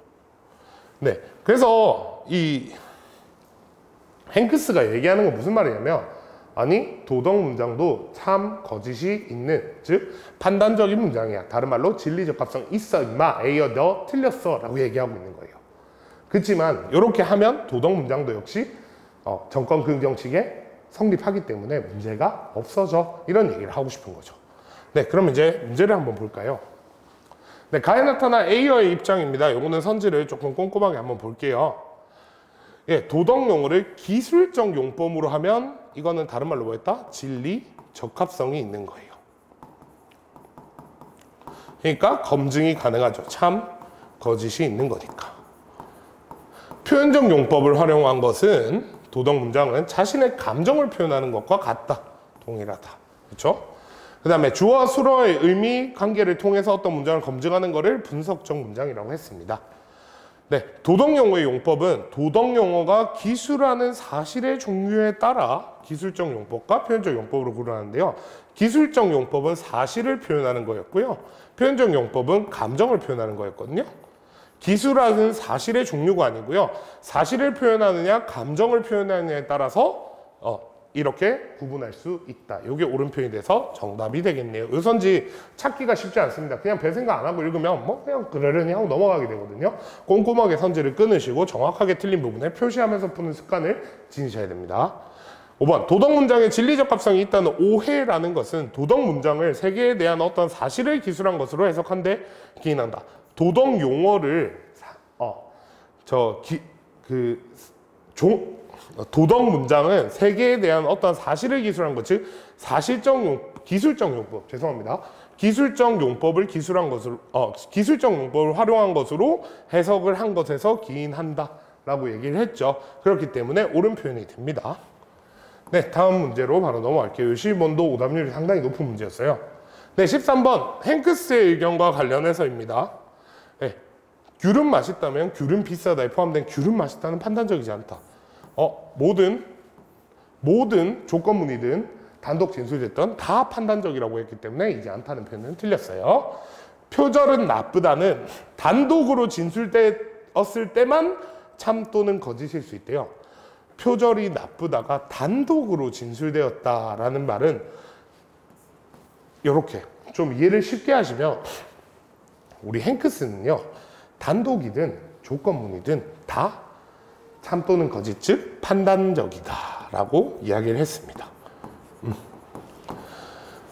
다음 3번, 귤은 맛있다는 조건문을 일부러 진술될 때는 이미 틀린 냄새가 나죠. 왜냐면 이것 중에 구분을 안 했습니다. 대상의 속성을 부여한 내용을 진입니다. 어떤 경우에도 진입니다. 화자는 귤이 맛있음의 속성을 가진다는 내용과 완전히 무관한 채로 귤은 맛있다를 진술할 수는 없다 그랬어요. 그리고 표절은 나쁘다는 화자가 표절에 나쁨을 부여하지 않는 맥락에서도 어떤 맥락에서도 판단적 본질을 유지할 수가 있으니까 정답이 되겠습니다. 네. 네, 14번. 얘는 이제 답이 좀 쉽게 나와서 좀 넘어가도록 하겠습니다. 왜냐하면 도덕 문장은 진리적 합성을 갖는다는 표현은 절대 안 쓰는 표현입니다. 네, A어가 절대 쓸 수 없는 표현입니다. A어는 도덕 문장이라는 게 애초에 진리적 합성이 없다고 했기 때문입니다. 답은 4번이에요. 넘어가겠습니다. 그 다음에 네, 기억을 이해한 내용이었는데요. 기억은 걔네가 제기한 문제였어요. 문제. 이 문제가 참 이해하기가 어려운데요. 정답이 1번이에요. 한번 볼게요. A어의 윤리학 견해가 옳다면 정권 긍정식이 직관적으로 타당하게 해 보이게 된다는 점에서 A어에 대한 비판이 된다 했죠. 자, 정권 긍정식이 타당해 보이는 게 문제가 아니고요. 정권 긍정식에서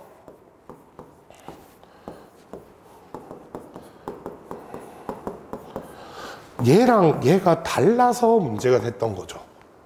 그렇기 때문에 타당해 보이게 된다는 거 오히려 비판이 아니라 야, 네 말 맞는 것 같아 라고 말하는 거 오히려 편을 드는 표현이 되겠죠. 그래서 이 점에서 이야기하는 게 아니고요. P이면 Q이다의 P, 조건문의 P와 단독 지수된 P의 의미가 다르다는 점에서 정권 긍정식이 성립을 안 하는 게 문제예요. 그게 비판의 포인트가 됩니다. 그래서 직관적으로 타당해 보인다는 점이 비판의 포인트는 아니에요. 그래서 답이 1번입니다. 이건 한번 볼게요. 도덕 문장을 포함하는 정권 긍정식이 타당하다면 도덕 문장이 감정을 표현한다는 견해는 수용될 수가 없대. 자, 도덕 문장을 포함하는 정권 긍정식이 타당하대요. 그러면 도덕 문장은 여기에 들어갈 수가 없다 그랬죠. 도덕 문장이 들어가면 지금 문제가 생긴다고 했으니까요. 예. 기억은 정권 긍정식이 타당하려면 두 전제 모두 나타난 문장의 내용이 일치해야 합니다. 이게 문제가 되는 이유는 두 개 일치 안 하기 때문이었는데 일치해야 함에 기초하겠죠. 그럼 기억은 도덕 문장뿐 아니라 개인적 선호를 나타내는 문장에 대해서도 제기될 수 있대요. 도덕 문장뿐 아니라 개인적 선호를 나타내는 문장도 우리 귤은 맛있다가 개인적 선호를 나타내는 문장이죠. 그 다음 도덕 문장을 판단적이라고 보는 이론에 따르면 애초에 발생하지 않는데요. 자, 행크스입니다. 이게 그죠? 우리 행크스는 애초에 뭐라 그러냐면 이거 두 개 의미가 같다고 해버려요. 이거 아니라고. 그냥 둘이 똑같은 의미야. 그러니까 애초에 이 문제가 발생할 원인을 해소하게 되겠죠. 네, 이렇게 정리가 될 겁니다. 네, 그 다음 네, 보기가 나오는데요. 이 보기 좀 수준 높게 한번 이해를 좀 해보시면 좋겠습니다. 그게 무슨 뜻이냐 한번 해볼게요. 자, 이 보기의 내용도 역시 본문의 개념에 연결을 해야 돼요. 한번 볼게요. 자선은 옳다는 자선에 대한 찬성, 폭력은 나쁘다는 폭력에 대한 반대라는 태도를 표현해요. 그럼 이거 누구 입장이에요? 일단 도덕 문장을 표현적 용법으로 쓰고 있다는 걸 인식하셔야 돼요. 에이어가 말한 표현적 용법으로 쓰고 있는 거예요. 도덕 문장을 포함하는 자선 옳다면 봉산 옳다라는 조건문은 태도에 대한 태도를 표현한대요. 태도에 대한 태도를 표현한다는데 이걸 너무 어렵게 생각하지 말고 어쨌든 태도에 대한 태도도 태도잖아요. 그러니까 뭐다? A어랑 의견이 같아요. A어식 도덕 문장이라고 제가 표현을 해볼게요. 도덕 문장인 거예요. 자선은 옳다면 봉사는 옳다와 자선은 옳다가 나타낸 태도를 지으면서 봉사는 옳다에 반대하는 것은 비일관적이래. 그래서 비일관적, 찬성 반대를 얘기하는 게 아니고 일관성에 대해서 얘기를 하고 있어요. 재밌는 포인트죠. 자선은 옳다면 봉사는 옳다, 자선은 옳다, 따라서 봉사는 옳다. 이거 P면 Q이다 구도로 한번 해볼게요. P면 Q이다. 자선은 옳다, P이다. 따라서 봉사는 옳다, Q이다. P면 Q이다. 이제 지겨울 정도로 쓰죠. P이다. 따라서 Q이다. 이게 옳고 이게 옳다고 하면 안 되죠. 여기서 이 태도를 자선은 옳다가 나타낸 태도를 지니면서 P를 말하면서 봉사는 옳다에 반대하는 건 비일관적이래요. 그럼 태도의 일관성에 의해서 그죠? P면 Q이다는 성립합니다. 그리고 P도 역시 옳다고 했죠. 그래, 이것도 맞아요. 그래서 Q도 옳다라고 얘기를 하는 거거든요. 이거 형태가 TF에서 조금 바뀌긴 했지만 일관성이라는 새로운 도구를 쓰고 있긴 하지만 전권 긍정식의 모양을 띠고 있어요. 그럼 얘가 하고 싶은 얘기 뭐겠어요? 결론적으로 말하면 A어식으로도 전권 긍정식 도출할 수 있어. 도덕 문장이 판단적이지 않더라도 전권 긍정식 표현할 수 있어 라고 얘기하고 있는 거거든요. 네, 저도 이거를 준비하면서 내가 학생들한테 이걸 찾아내면서 글을 읽으라고 해도 되는 걸까? 라는 생각을 했어요. 안 되죠. 불가능해요. 그렇지만 여러분이 이 정도를 한번 이해해 놓으시는 건 여러분의 사고 확장에 도움이 될 거예요. 그래서 이렇게 이야기를 드리고 실전적으로 조금 얘기를 드려보자면 이렇게 되는 거예요. 이걸 읽으면서 본문의 개념을 연결해야 된다는 건 여러분이 하셔야 될 일이에요. 그래서 이거 A어랑 비슷한데? A어 비슷한데? 이까지는 여러분이 생각하면서 가야 돼요. 근데 이것만 해도 답이 나와버리는 게 1번 보시면요. 도덕 문장이 태도나 감정을 표현한다는 주장. 이게 A어죠, 지금. 그죠? 도덕 문장을 포함한 조건문의 태도를 주장한다는 보기의 주장. 그 보기랑 A어랑 의견이 뭐라 그랬어요? 같다 그랬죠. 답이 나온단 말이에요. 이것만 좀 잘 하셨으면 좋겠어요. 이 정도 수준은 여러분이 하실 수 있어야 돼요. 보기 읽고 아무 생각 없이 선지로 가는 거 아니에요. 보기 읽고 본문의 개념을 적용해서 이해한 다음에 선지로 가는 거예요. 그렇게 1번이 지워지고요. 자, 그럼 다른 것도 비슷한 맥락으로 지워볼게요. 엄청 단순하게. 논증의 타당성이 전제와 결론의 참회에 규정된다는 A어예요, 반 A어예요. 제가 반 A어라는 표현을 쓸게요. 반 A어죠. 보기랑 부딪히겠죠. 다음, 옳고 그른지에 대한 객관적 기준을 세워야 된다. 객관적인 거 반 A어죠. 보기랑 상충하겠죠. 그죠? 귤은 맛있다가 선호를 표현한다고 했어요. 선호는 A어죠. 그러면 상충하지 않겠죠. 도둑질은 나쁘다가 화자의 정서를 표출하므로 진리 적합성이 없다는 주장 A어죠. 상충하지 않겠죠. 이런 구도로 문제를 냈어요. 그러니까 이 문제는 여러분 제가 느낄 때는 훨씬 더 어려울 수 있는 문제예요. 근데 이거는 평가원이 착해요. 여러분한테 진짜 좀 어렴풋하게 이해해도 A연지, 반 A연지 정도만 구분해도 답이 탁 튀어나오게 나와 있어요. 그래서 여러분들이 이런 평가원의 의도를 조금 느껴보는 문제가 됐으면 좋겠습니다.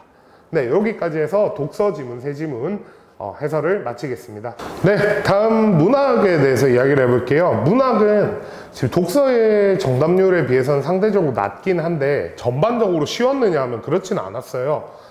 내용 자체가 이해가 잘 안 되는 산문들이 등장을 했고 이대봉전도 연계긴 해요. 연계긴 한데 문제는 뭐다?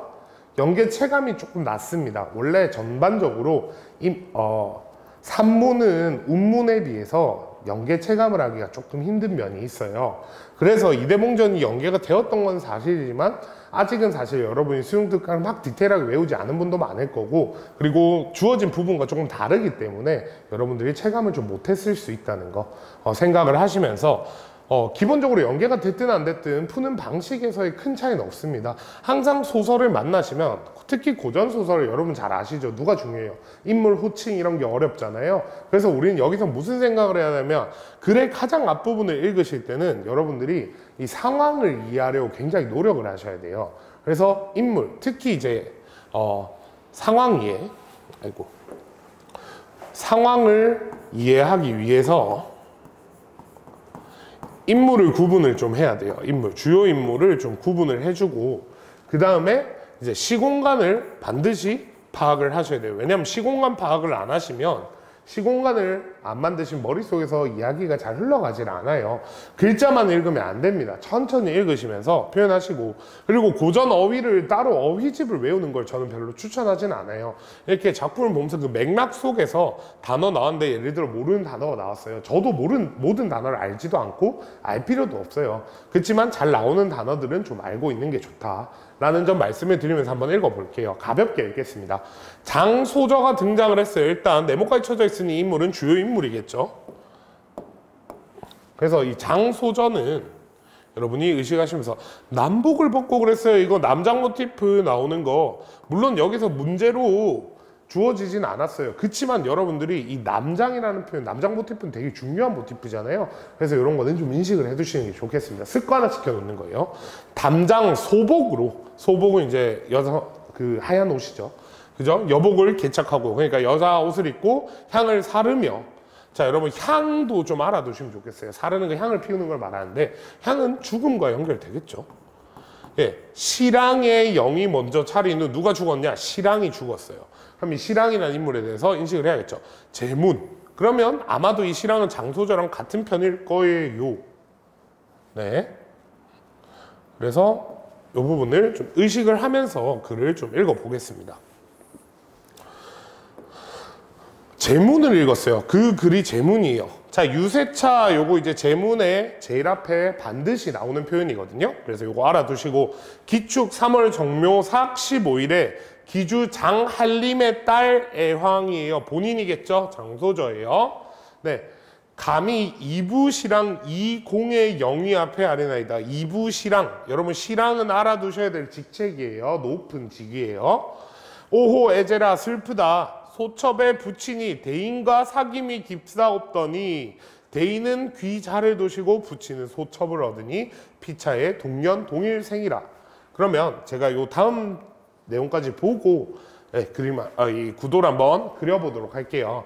부친이 신기한 꿈을 꾸고는 대인과 진진지연, 이제 혼인을 약속하는 거죠. 깊이 맺었더니 슬프다 양가시운이 분리해 대인은 간신의 모해를 입어 유배를 가시고, 부친은 대인의 억울함과 소천의 악들이 그릇됨을 원통이 여겨 걱정과 분노가 병이 되어 중도의 세상을 버리시니 모친 또한 부친에 뒤에 별세하셨어요.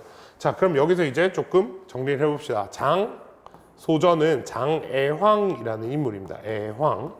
그리고 장소저죠, 소저. 그죠? 소저는 대명사입니다. 우리 어린 여인을 의미하는 표현이죠. 자, 장애황의 부친이 있죠. 그죠? 부친, 아버지. 친이 있고, 그 다음에 이 부친이 누구랑 친했다? 대인이라 불리는 이부시랑, 이시랑이라고 쓸게요. 이시랑과 친했어요. 그죠? 이 둘이 되게 친한 사이였던 거죠. 그래서, 그리고 이 대인에게도 귀한 자식이 있어요. 그 귀한 자식이, 지금 안 보이는데 뒤쪽에 가면 나오니까 미리 쓸게요. 이대봉입니다. 이 정도까지 판단은 하실 수 있었을 것 같아요. 그래서 이 둘이 뭐가 있었어요? 진진지연이 있었던 거예요. 진지연. 즉, 혼인 약속을 한 거고, 그죠? 이 둘이, 친구로 친했던 거고요. 근데 여기서 부친이랑 모친이 둘 다 돌아가셨으니까 돌아가셨고요. 이쪽은 뭐였어요? 모함을 당해갖고, 간신의 모해를 입어가지고 유배를 가셨어요. 그러니까 여긴 유배.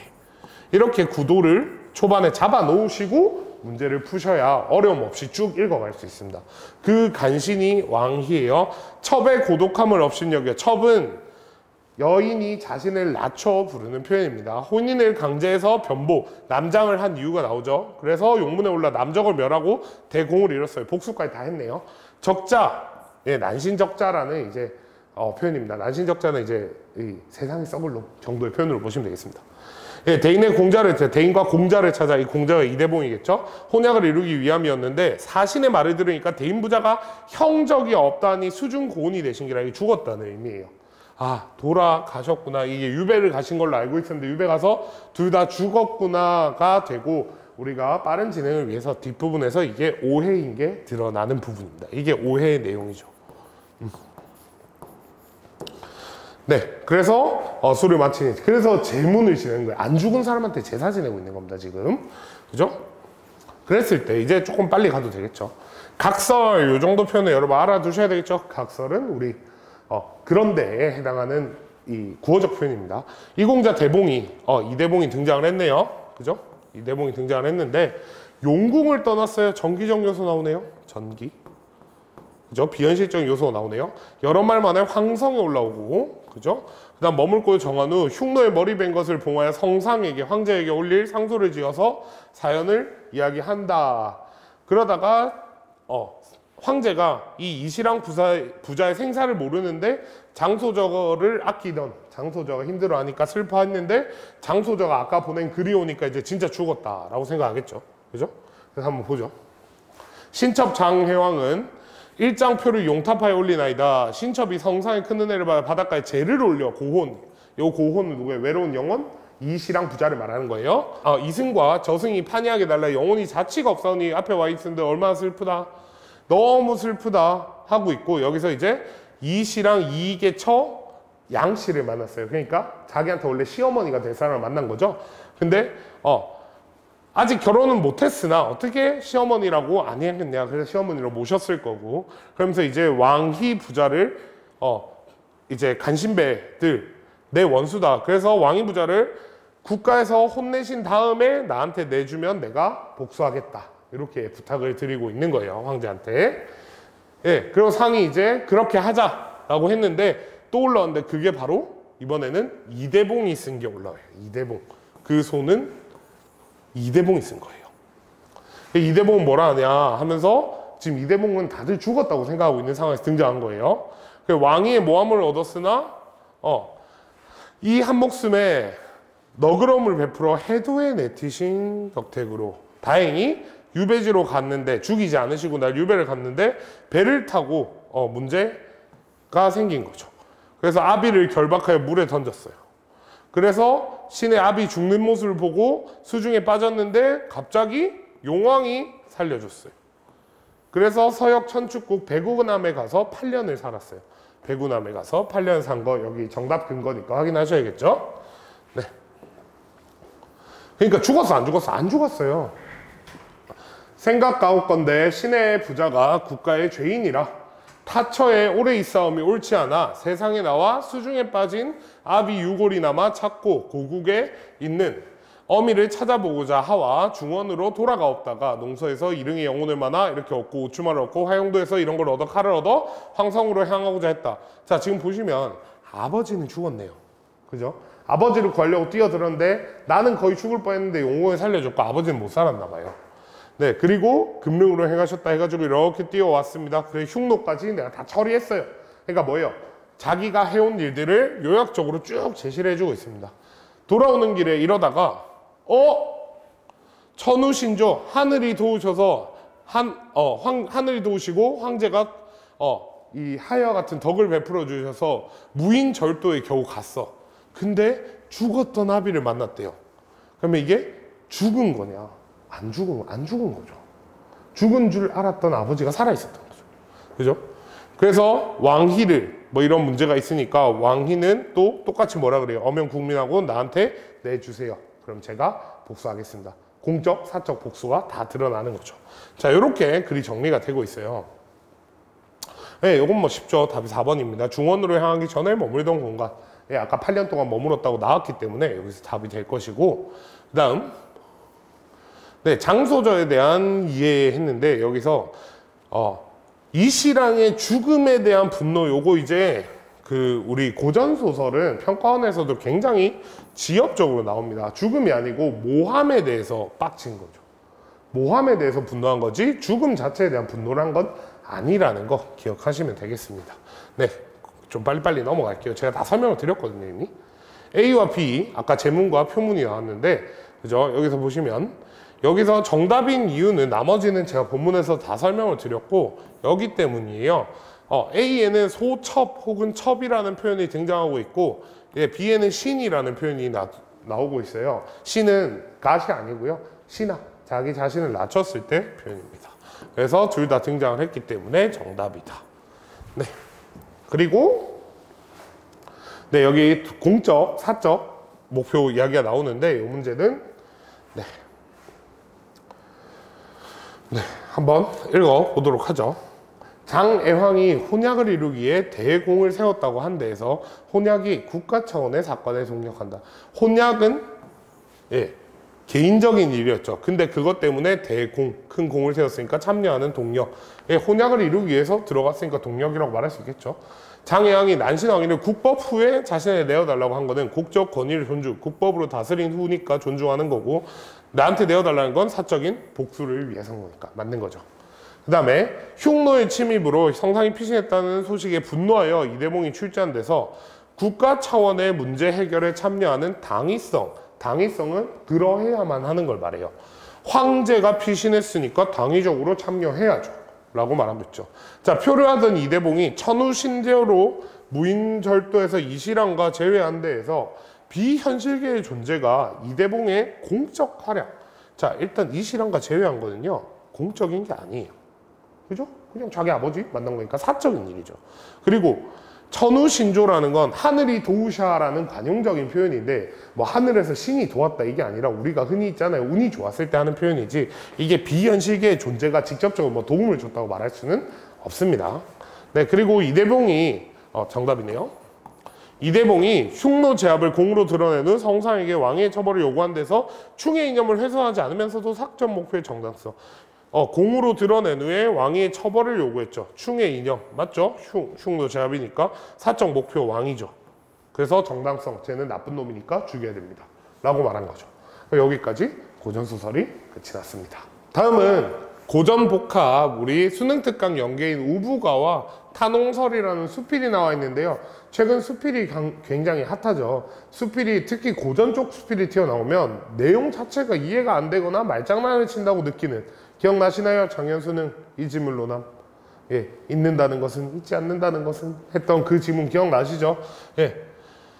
여기서 탄홍설은 그 정도는 아니에요. 근데 구분을 좀 하면서 읽을 필요는 있고, 이 지문 전체가 난이도가 좀 낮기 때문에 제가 뭐 우부가 이 부분을 구체적으로 설명하진 않을 거고 팁만 조금 드리고 넘어가도록 할게요. 자, 여러분 연계가 된 고전 시간은 무조건 보셔야 돼요. 가사 쪽은 반드시 보셔야 되는데, 왜냐하면 평가원에서 이게 연계가 될 때는 이런 뭐 음양술수, 당대, 발복 이런 단어들 여러분 사실 굉장히 어려운 단어거든요. 여러분이 한자 못하는 거 저도 알고 평가원도 알아요. 근데 이런 단어 원래 같으면 만약에 이게 초출이면 연계가 아니었으면 별표 줬을 만한 단어들이에요. 근데 이런 거 지금 안 주죠. 별표 안 주고 있잖아요. 그 말은 무슨 말이냐면 너네 이거 공부되어 있어야 돼 라고 얘기하는 셈이 돼요. 그렇기 때문에 조금 수능 특강에 나온 작품 중에서도 특히 가사 같은 영역들, 잡가, 가사 이런 영역들은 내용을 정확하게 숙지해 놓는 게 좋습니다. 특히 운문 쪽은 그냥 달달 외우시는 것도 나쁘지 않은 선택입니다. 남들한테 연계인데 나한테 연계가 아니면 너무 슬픈 일이 되겠죠. 보기에 의한 힌트 같은 것도 굉장히 적게 준다는 거 꼭 유의하시고 내용을 반드시 익혀 놓으시기 바랍니다. 내용 설명은 여기서는 하지 않겠습니다. 네, 그 다음 나에서 수필 읽는 법도 조금 할 건데요. 우리 수필을 얘기하면 가장 기본적으로 수필이라는 갈래 자체가 교훈이나 깨달음을 주는 영역이에요. 근데 이 교훈이나 깨달음을 주는 수필을 읽으실 때 우리가 이거를 파악을 하기 위해서 읽으셔야 되는데, 요즘 이제 구분해야 될 정보, 말장난치는 걸 구분하는 연습이 좀 필요한 거죠. 그래서 뭐 여기 첫 부분에는 별다른 내용이 없고요. 두 번째로 이렇게 들어오시면 부지런한 농부가 등장을 하고 다음에는 게으른 농부가 등장을 하죠. 그래서 이 둘을 이제 구분하면서 어떤 의미를 끌어낼 거예요. 그래서 읽으실 때 습관처럼 이렇게 구분해가면서 읽을 겁니다. 부지런한 농부 동그라미 줄 거고요. 그래서 힘을 다하여 곡식을 살리는 게 더 낫다. 노력을 해야 한다. 하고 했다. 그래서 김매기를 그치지 아니하고 풀뽑기를 쉬지 아니하였다. 노력했다는 얘기예요. 부지런하다는 거예요. 이런 속성들을 자꾸 체크를 해주시고요. 그 다음 이제 게으른 농부는 반대로 세모로 표시를 좀 해줄게요. 이렇게 구분할 건데, 김을 매도 죽을 거고 안 매도 죽을 건데 바쁘게 일하면서 수고로운 것보다는 아무 일도 하지 않고 그냥 쉬고 싶은 거예요. 그래서 반대로 생각하는 거죠. 여기까지 어렵지 않게 이해하셨을 거예요. 밭에서 일하는 농부들을 보고 비웃기를 그치지 아니하였고 돌밥을 내가 나는 자들을 보고 조롱했어요. 조롱하고 비웃어요. 예, 그래서 하늘의 운명만 기다리고 있었던 거죠. 그랬는데 예, 가을 거지할 무렵에 들판에 가봤대요. 결국 허자 가봤는데 우리 서술자가 절반은 황폐하였고 절반은 곡식이 잘 가꿔져 있었어요. 당연히 게으른 농권 황폐할 거고 잘 갖춰준 쪽이 부지런한 농부 쪽이겠죠. 성글다라는 표현 여러분 이렇게 성기다 무슨 뜻이에요? 중간중간이 듬성듬성하게 있는 걸 성글게라고 해요. 그리고 빽빽하게 달려 있었다. 그러면 이것도 당연히 이렇게 될 거예요. 자, 어떤 농부는 목을 뻣뻣이 세우고 하늘을 우러보고 또 어떤 농부는 술에 취해 잠이 들어 있었대요. 자, 누가 누구냐 한번 봅시다. 저 황폐하고 성기용, 저는 처음에 읽을 때 이거 당연히 목을 뻣뻣이 세운 쪽 이쪽일 줄 알았거든요. 근데 순서가 좀 이상하다고 생각을 했어요. 왜냐면 지금 세모 동그라미인데 그럼 여기도 세모 동그라미가 맞는데 좀 의미상 이상해 보이잖아요. 그죠? 근데 하고 확인을 했단 말이죠. 그래 뒤에 보니까 황폐하고 성긴 곡식은 목을 뻣뻣이 세우고 하늘을 우러러보는 자 얘네가 세모였어요. 그죠? 그리고 잘 가꾸어진 빽빽한 곡식이 있는 쪽은 어떤 농부 술에 취해 잠든 쪽이에요. 술 취해 잠든 쪽이 더 좋은 쪽인 거죠 지금. 그죠? 그래서 한때의 편안함을 탐낸 자, 그리고 한때의 괴로움을 참아낸 자, 이렇게 구분이 되겠죠. 우리가 흔히 생각할 수 있는 교훈 그대로입니다. 그래서 열심히 일하여 편안하게 놀다가 있는 것은 비단 농사일만이 아닐 것이다. 자, 확장하고 있어요. 그죠? 이런 걸 유추적인 사고라고 해요. 유추. 그래서 기존에 있던 어떤 상황에 빗대어서 새로운 무언가를 설명하는 방법인 거죠. 그래서 이제 선비들한테 얘기를 하는데, 그럼 선비들은 어떻게 하냐 봅시다. 부지런히 노력하여 이런 탐구함이 없다, 익힘이 없다 했죠. 그러다가 처음에는 다들 노력을 하는 거야. 근데 한 번의 뜻을 이루지 못한 못마땅해 하고 하다가 공명에는 분수가 있어 학문을 이룰 수 있는 게 아니라 운명이다 라고 말해요. 그럼 얘네는 뭐 하는 거야? 이쪽으로 변하는 거예요. 동그라미에서 세모로 변하는 구도가 보이죠. 그래서 배운 걸 버리고 비를 버려서 중도에 그만두기도 하고 아우부에 한다. 이는 마치 뭐와 같다? 게을러서 김을 매지 않는 자들 세모와 같지 않으리요. 이렇게 되는 거예요. 처음엔 다들 노력하던 사람들이 결국은 열심히 안 한다 이런 이야기를 하고 싶은 거고, 그래서 학문의 수고로움은 이렇게 고생하는 거에 비할 바는 아니다. 그럼 학문을 하여 걷는 공이 어찌 농사를 지어 얻는 이로움 정도뿐이겠는가. 그러니까 적은 노력으로 적은 결과를 보이는 거예요. 뭔데 이게? 얘가 말한 거에 따르면 이거는 농업이에요. 농부들. 근데 선비들은 많은 노력을 하니까 대가도 많은 결과를 가져올 거라는 거예요.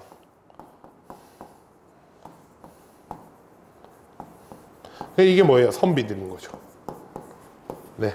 그럼 여기서 큰 일을 하면서 부지런하지 않을 수 있겠는가라는 것은, 이 큰 일은 농부들한테 하는 말이 아니고 선비들한테 하는 말이에요. 정답선지라 설명을 드립니다. 네, 이렇게 깨우치는 바이다 하면서 끝이 나고 있습니다. 고전 복합 부분은 정답률이 전반적으로 높아요. 답이 조금 뻔한 면이 있어서 정답만 간단하게 설명하고 넘어가겠습니다. 가에서 열거의 방식 사용하고 있다고 했는데요. 열거의 방식은 꽁생원이 했던 나쁜 짓들을 순차적으로 열거해주고 있고요. 나에선 대조의 방식, 부지런한 농부와 게으른 농부를 대조적으로 설명해주고 있어요. 그걸 통해서 주제의식을 부각해주고 있다는 거 옳은 표현이 될 거예요. 네, 두 번째, 기억에서 미음인데요. 여기서 정답은 2번입니다. 우리 처자식들인데요. 처자식들은 꽁생원이 함께 풍요로운 삶을 누리고 싶은 대상이 아니에요. 처자식을 버리고 뭐 딸은 나중에 파는 장면도 나오고 그러죠. 그렇기 때문에 요 선지는 잘못된 선지고요. 다음은 24번입니다. 24번은 여기 정답이 5번인데요. 우리 B는 게으른 농부죠. 게으른 농부는 뭘 하더라도 작물이 죽을 거라고 생각을 했고요. 그 다음에 C에 선비들은 학문에 힘을 쏟아도 부귀를 이루지 못할 거라고 생각한다는 측면에서 둘이 비슷한 면이 있었죠. 그래서 정답은 5번입니다. 네, 그 다음 나에 대한 설명인데요.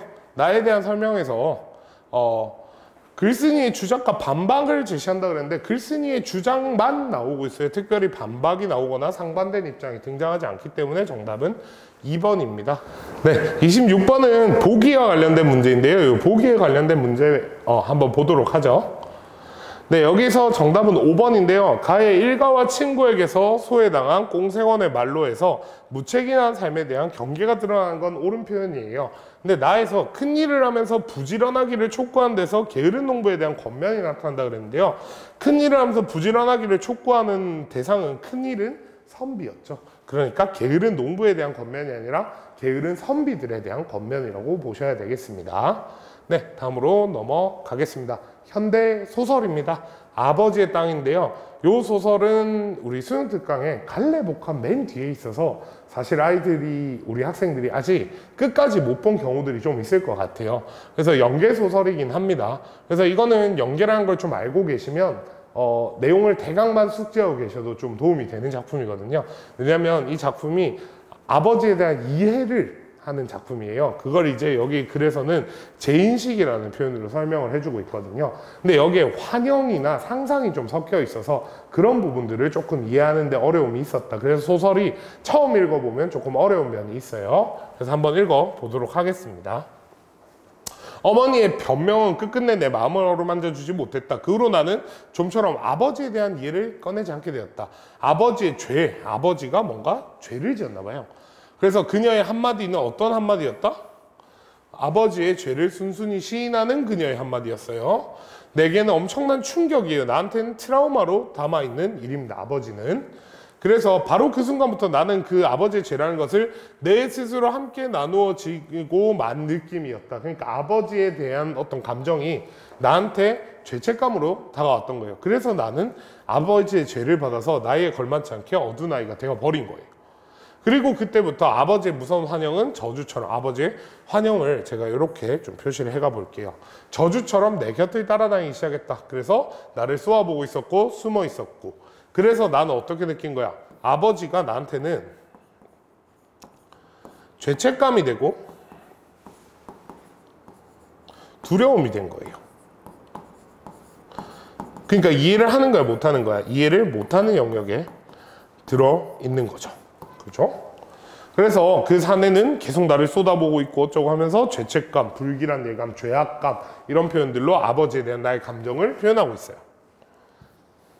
네, 중략 부분이 나오네요. 자, 지금 시간이 조금 건너뛰어서 훈련에 대비해서 군인이에요. 그죠? 근데 유해를 발굴했어요. 옛날 6.25 때 유해겠죠? 시신을 발견해서 매장한 일을 해요. 자, 두개골과 다리뼈를 꼼꼼히 문질러 닦은 뒤 노인은 몸통뼈에 묶인 줄을 풀어냈어요. 그러니까 누군가가 이 유해는 어떻게 돼 있어요? 온몸이 묶인 채로 묻혀 있었던 거예요.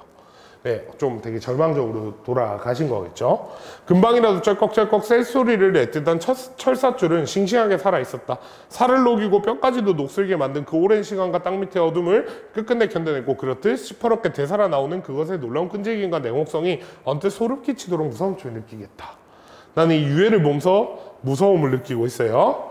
노인은 이걸 풀어낸 다음 허리를 펴고 일어나더니 줄묶음을 들고 저만치 걸어 나가서 던져버렸어요. 네, 이제 묶여있던 속박을 풀어주는 거죠. 그죠? 네, 근데 그걸 보면서 나는 뭘 떠올렸냐? 어머니가 소반 위에 떠서 올리던 하얀 물사발이 쓰러져 버리는 거였다. 이건 상상이죠. 자기가 떠올린 거예요. 자, 그럼 이건 무슨 뜻이냐? 어머니가 이 줄을 묶음을 던져버리는 것과 어머니가 물사발을 또 이렇게 놓고 뭔가 기도했던 것이 이렇게 연결이 된 거예요. 화자한테. 뭐지? 그럼 이 서술자는 왜 그런 생각을 했을까? 어머니가 보통 물사발을 떠놓고 하는 건 뭐예요? 기원하는 거예요. 이렇게 뭐 하는 거야? 우리 남편 돌아오게 해주세요. 라는 내용이었을 거예요. 네, 그래서 계속 이어가 보죠. 나는 담배를 피워 물었다. 멀리 메마른 초겨울에 야산이 헐벗은 등을 까놓고 죽은 듯이 엎드려 있었다. 시위는 잿빛의 풍경이었다. 핑 현기증이 일었다. 난 담배를 피우면서 주변을 봤는데 주변 배경이 어때요? 분위기 형성하고 있죠. 어떻게? 굉장히 어두운 분위기를 형성해주고 있어요. 자, 근데 광주리에 머리를 인 어머니가 모래밭을 걸어오고 있었대요. 이 상상입니다. 상상. 지금 맥락에 나올 수가 없는 장면이죠. 그래서 돌돌거리며 흐르는 물소리를 거슬러 강변 모래밭을 어머니가 혼자 저만치서 다가오고 있었다 하면서 어머니 치맛자락이 보이고 막 하는데 꿈속에처럼 나는 그녀의 뒤를 바짝 따라오고 있는 한 사내를 만났어요. 이 아버지가 되겠죠. 그래서 그게 아버지였다. 언젠가 어머니의 낡은 반다지 깊숙이 옷가지 밑에 숨겨져 있던 액자 속의 학정부 차림의 그 사내였다. 아버지의 환영이 내 상상 속에서 어머니를 아버지가 따라오고 있는 느낌인 거죠. 그죠? 계속 가보죠.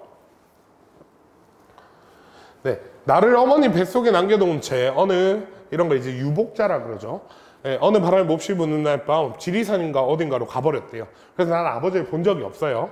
그래서 풀밭에 앉아 그들을 지켜보고 있었어. 환영을 지켜보고 있는 거죠. 어머니의 이런 것까지 다 보일 정도로 가까워졌는데 사내 환영이 어느 순간 사라졌어요. 그죠? 무슨 일이지? 하고 계속 가보죠. 그 다음에 현실로 돌아왔네요. 우리는 관 대신에 신문지로 유해를 싼 다음에 이제 묻어뒀다. 그러고 나서 이제 봉분을 이렇게 무덤을 만들어준 거죠. 여러분 이제 영혼이 한을 품는다고 그러잖아요. 그 한을 풀어주는 행사가 일이 이런 제사입니다. 한풀이에요. 한풀이. 지금 죽어있는 모양만 봐도 이 유해는 어땠어요? 굉장히 이제 처참한 최후를 맞이했었겠죠. 그렇기 때문에 이 한을 풀어주는 제사를 지내고 있는 거예요. 그러면서 얌마 이런 느닷없이 장례식도 너희 두 놈들 때문이니까 한 잔씩 마셔라. 천당 가도 되겠어 하면서 낄낄대죠. 그럼 뭐예요? 이게 분위기가 어떻게 돼요? 긴장감이 좀 완화되는 부분인 거죠. 네, 이렇게 좀 이해를 하시면 좋을 것 같아요. 그래서 나는 이 아버지를 보고 막 떠올리고 있었는데 이렇게 된 거예요. 그러니까 그 유해가 아버지인 게 아니에요. 아버지의 환영을 그 유해 때문에 보게 된 거죠. 자, 저것 봐라. 날짐승도 때가 되면 돌아올 줄 아는 법이다. 어머니가 말했다. 자, 이 말은 무슨 말이에요? 날짐승도 돌아오듯 누가? 아버지가 돌아오길 바라는 거예요. 날짐승이라는 건 아버지를 빗댄 표현이 되는 거죠. 아버지가 돌아오길 바라는 거예요. 살아서. 근데 웬 사내가 서 있었다. 이렇게 철사줄을 동여맨 채 구부정하게 서 있었다. 아버지죠. 그죠? 겁에 질린 채로 총성이 울렸고 갑으로 고꾸라지고 있었대요. 이건 죽음이죠. 아버지가 내 상상 속에서 죽은 걸로 느껴지는 거예요. 나는. 시야가 뿌옇게 흐렸다. 아버지가 죽은 거니까 마음이 아팠겠죠. 아버지는 지금 어디에 쓰러져 누워있을 것인가? 해마자 머리맡에 무성한 쑥부쟁이 엉겅 퀴고 머리맡에 무성하다. 풀이 뭐예요? 죽음이에요. 그죠? 그러니까 아버지가 죽은 거라고 생각하는 거예요. 그래서 지천으로 표현해도 아버지는 어디에 홀로 잠들어 있을 것인가 라고 얘기를 하고 있어요. 그러니까 아버지가 원래 나한테 아버지는 그냥 두려움의 대상이었어. 근데 지금 두려움의 대상도 아니죠. 그러면서 뭐 하고 있는 거야? 아버지는 두려움의 대상이 아니라 그냥 아버지라는 존재가 조금 더 이해가 된 거죠. 원래 아버지는 나에게는 원망의 대상이니까요. 그죠? 그럼 한번 이제 볼까요? 자, 여기 이 문제 좀 재밌는 문제입니다. 뭐가 재밌냐면요. 작년 수능이나 작년 6월 등에 계속해서 뭐가 나왔냐면 서술의 초점화에 대해서 개념이 나왔었어요. 근데 이 서술의 초점화가 작년까지는 수능의 낯선 개념이었기 때문에 뭐였다? 보기를 통해서 줬었거든요. 근데 이제는 그런 거 없이 보기 주지 않았는데 이렇게 문제를 내고 있어요. 그죠? 그렇기 때문에 이런 부분들은 좀 주목할 필요가 있어요. 정답을 조금 해설을 해보면 여기서 서술의 주체를 알 수 있는 표지가 니은에 나와요. 뭐가 나오냐면 나라고 나옵니다. 서술의 주체는 서술자를 말하는 거잖아요. 그래서 서술자는 나고요. 그죠? 지각의 주체도 나예요. 그러니까 구분된다는 표현은 틀린 표현이 됩니다. 이렇게 선지를 좀 이해하고 넘어가시면 좋을 것 같아요. 다음으로 갈게요. 28번입니다. 28번은 아까 우리 보셨듯이, 그죠? 여기.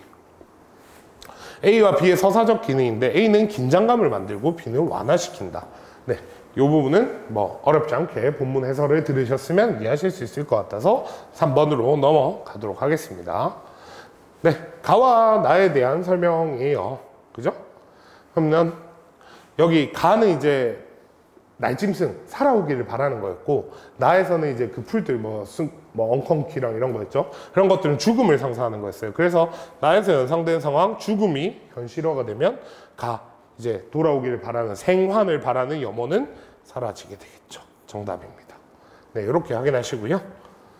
마지막으로 이제 보기 방향. 이렇게 보기 문제 풀 건데요. 요거는 조금 자세히 한번 풀어보죠. 낙인과도 같은 유년의 기억을 성인이 되어서도 떨쳐버리지 못했다는 고백에 비춰보면 응고된 기억의 영향력에서 벗어난 일은 쉽지 않다. 그죠? 응고된 기억이 이제 어릴 때 기억이잖아요. 거기서 떨쳐버리지 못했다니까 벗어난 일이 쉽지 않다. 잘 연결이 되고요. 두 번째, 죄악감과 불길한 예감 등을 유발한 동의는 아버지였습니다. 나한테. 그죠? 아버지에 관한 기억이 마음의 상처로 남음으로써 나의 심리적 불안정이 비롯되고 있다. 그렇죠? 불길하니까 불안정. 너무 잘 어울리죠? 줄묶음을 내던지는 노인의 행위와 물사발을 올리는 어머니의 행위가 이어지며 제시되는 부분을 보면 나의 기억을 재응고하기 위한 노력을 확인할 수 있겠대요. 자, 여러분 봅시다. 나의 기억을 재응고화하기 위한 이들의 노력이래요. 그러면 나를 위해서 줄을 던지고 나를 위해서 물사발을 올렸나요? 아니었죠. 줄묶음을 내던지는 노인의 행위는 그 망자, 죽은 자를 위로하기 위함이라고 볼 수 있겠고, 물사발을 올리는 거는 아버지를 위한 거였지 나를 위해서가 아니에요. 그렇기 때문에 정답이 됩니다. 모래밭에서의 어머니의 형상과 한영이 어우러지는 장면에서, 그죠? 어우러지는 장면에서 아버지에 대해 굳어져 있던 기억이 재편될 수 있는 가능성이 시사된다. 어우러졌잖아요. 그러니까 기억이 다시 원래 어머니랑 아버지 나한테는 별개의 존재였죠. 그죠? 아버지에 대한 이미지가 유해에 대응되면서 나의 정서적 반응에 변화가 생겼어요. 변화. 그죠? 그러면 부정적 기억의 재구성이랑 잘 이어지는 표현이 되겠네요. 이렇게 정리를 하고 넘어갈 수 있겠습니다. 다음으로 현대시 보겠습니다. 우리 청산행과 사실과관습 고독이유라는 두 작품이 나왔는데, 이 청산행은 갈래복합 부분에 포함되어 있는 연계 작품이고요. 사실과관습 고독이유는 낯선 작품입니다. 근데 이 두 작품 다 해석하기가 쉽지가 않은 작품이에요. 근데 제가 이제 안타까운 건 우리 학생들이 이 문제를 이렇게 풀 때 너무 문제 의존해서 시를 읽는 경향이 있어요. 시 자체를 좀 읽어낼 줄 아는 연습을 하셔야 어떤 시가 나와도 좀 대응할 수 있겠죠. 그냥 문제 의존해서 푸는 그 감각적으로 풀어내는 부분은 실제 시험장에서 긴장감을 만났을 때 감각은 없어져 버립니다. 그러니까 그런 부분은 좀 인식을 하시고 요거 좀 시를 분석하는 연습을 자꾸 해보시기 바랍니다. 한번 해볼게요. 손은 들고 떠나갈 미련은 없다. 며칠째 청산에 와서 발을 풀었어요. 여러분, 청산이 가지는 이상향적인 이미지를 좀 기억할 필요가 있습니다. 청산이라는 곳은 우리 청산별고 고려시대 때부터 이미 이상향의 이미지를 가지고 있는 공간이에요. 이런 관습적인 이미지는 좀 잘 가지고 계시고, 그래서 나는 미련 없이 어디로 왔어? 청산에 왔어요. 그랬는데 오니까 어때? 흐리던 게 잘 보여요. 뭔가 명확해졌어. 그럼 길의 의미도 가지고 좀 가보죠. 길은 보통 인생으로 해석을 하면 보통 잘 들어맞습니다. 시에서. 흐리던 산길이 잘 보인다는 건 내 삶이 좀 흐릿흐릿했는데 잘 보이게 됐다 이 말이에요. 청산해 온 거에 만족하는 거죠. 상수리 열매를 주우면서, 예, 이거는 자연이죠. 근데 인가를 내려다봐요. 이렇게 구분을 좀 해볼게요. 쓰다듬은 편지 구절, 칫솔 다 뭐예요? 속세에 대한 어떤 미련이 좀 남아있는 걸로 볼 수 있죠. 남방으로 가다 길을 놓치고, 남쪽으로 가다가 길을 놓치고 두어 번 허우적거리는 여울물 얘기했어요. 예, 산에 있는 거잖아요. 그래서 이거는 화자가 허우적거리는 거예요. 이 산의 생활에 적응이 쉽지 않다는 거죠. 미련도 남아있고요. 산 아래라는 공간은 이제 세속의 공간이 될 거예요. 속세의 공간이 되겠죠. 때 까치들이 몰려왔는데요. 까치들이 모든 야성을 버리고 들 가운데 순결해진다. 플러스일까 마이너스일까? 당연히 마이너스지. 순결은 쌤 좋은 말 아닌가요? 좋은 말이죠. 근데 문제는 뭐야? 야성을 버리고 순결해진 거 아니야. 야성은 본능인데 우리 자연물이 본능을 버리면 좋겠습니까? 그래서 이거 반어적이라고도 많이 얘기해요. 타락했다 이 말이에요. 그러니까 떼까치들이 야성을 버렸다는 건 뭔가 본성을 잃은 타락한 모습이에요. 그러면 여기서 떼까치나 여울물들은 다 화자 생각입니다. 여러분, 우리 화자의 생각, 정서가 투영된 거, 심리가 투영된 걸 우리 뭐라 그래요? 객관적 상관물이라 그러잖아요. 시에 나오는 대부분의 소재들은 객관적 상관물입니다. 왜냐하면 시는 주관적인 영역이라서 그래요. 네, 그래서 떼까치들도 이 여울물도 다 화자의 생각이 투영된 거예요. 이렇게 생각하면 좋을 것 같아요. 까치들은 별 생각 없이 그냥 몰려온 건데요. 화자가 보면서 쟤네는 야성을 버리고 순결해져 버렸군 이라고 생각하고 있는 거니까요. 그죠? 길을 가다 자주 뒤를 돌아보게 하는 30번 다져두고, 길을 가는 건 그럼 아까 말했듯이 인생을 살다 보면 자주 뒤를 돌아보게 돼요. 이걸 우린 미련이라고 그러죠. 30번 다져두고 30번 포기했던 관습들, 우리 삶의 미련 같은 것들이요. 자기가 내려놓지 못했던 어떤 욕심 같은 것들이겠죠. 서쪽 마을을 바라보면 나무들의 잔숨결처럼 가늘게 흩어지는 저녁 연기가 한 가정의 고민의 양식으로 피어올랐대요. 그렇구나. 이 저녁 연기를 보면서 고민이 있구나 라고 생각하고 있고, 생목 울타리는 생목이고 들거미줄이에요. 다 야생성을 지니고 있는 것들이죠. 그러니까 다 뭐에 들어가요? 이렇게 들어가겠죠. 맨살 비비는 돌들도 역시 그래요. 다 야생, 그러니까 청산의 이미지를 지니고 있는 것들이에요. 실로 이 세상을 알아보지 않은 것들과 함께 잠들고 싶다. 청산에서 평온한 삶을 살고 싶다는 화자의 모습, 이 바람이 잘 드러나는 거예요. 화자는 본성적으로, 본능적으로 타고난 대로 자연스럽게 살고 싶다라고 얘기를 하고 있는 겁니다. 네, 삶의 속세의 어떤 미련 같은 걸 좀 버리고요. 두 번째 시 한번 해볼게요. 네, 사실과 관습 고독 이유라고 했어요. 나는 차를 앞에 놓고 고즈넉한 저녁에 홀로 마신다. 내가 좋아하는 차를 마신다. 그죠? 나는 차를 마시고 있는데요. 이 차를 마시는 건 사실일 뿐이에요. 물과 같이 담담한 사실일 뿐이에요. 그럼 여기서의 향기는요, 향기와 관계없이 그랬잖아요. 그럼 향기라는 것은 사실이 아닌 어떤 가치관이나 취향을 말합니다. 그럼 여기서 이걸 조금 더 이제 추상화시키면 주관성인 거죠. 예, 그냥 나는 경험한 것, 객관적인 것으로 현상을 파악하고 있어요. 주관적인 거 생각하고 싶지 않아. 그냥 사실만 얘기하고 싶어요.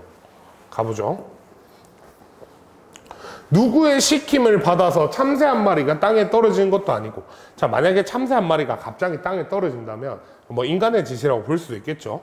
그죠?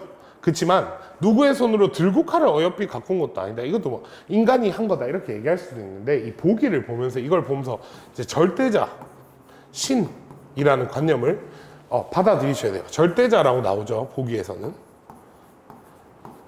그러니까 신이 뭐 참새를 이렇게 한 것도 아니고 들고 칼을 이렇게 한 것도 아니에요.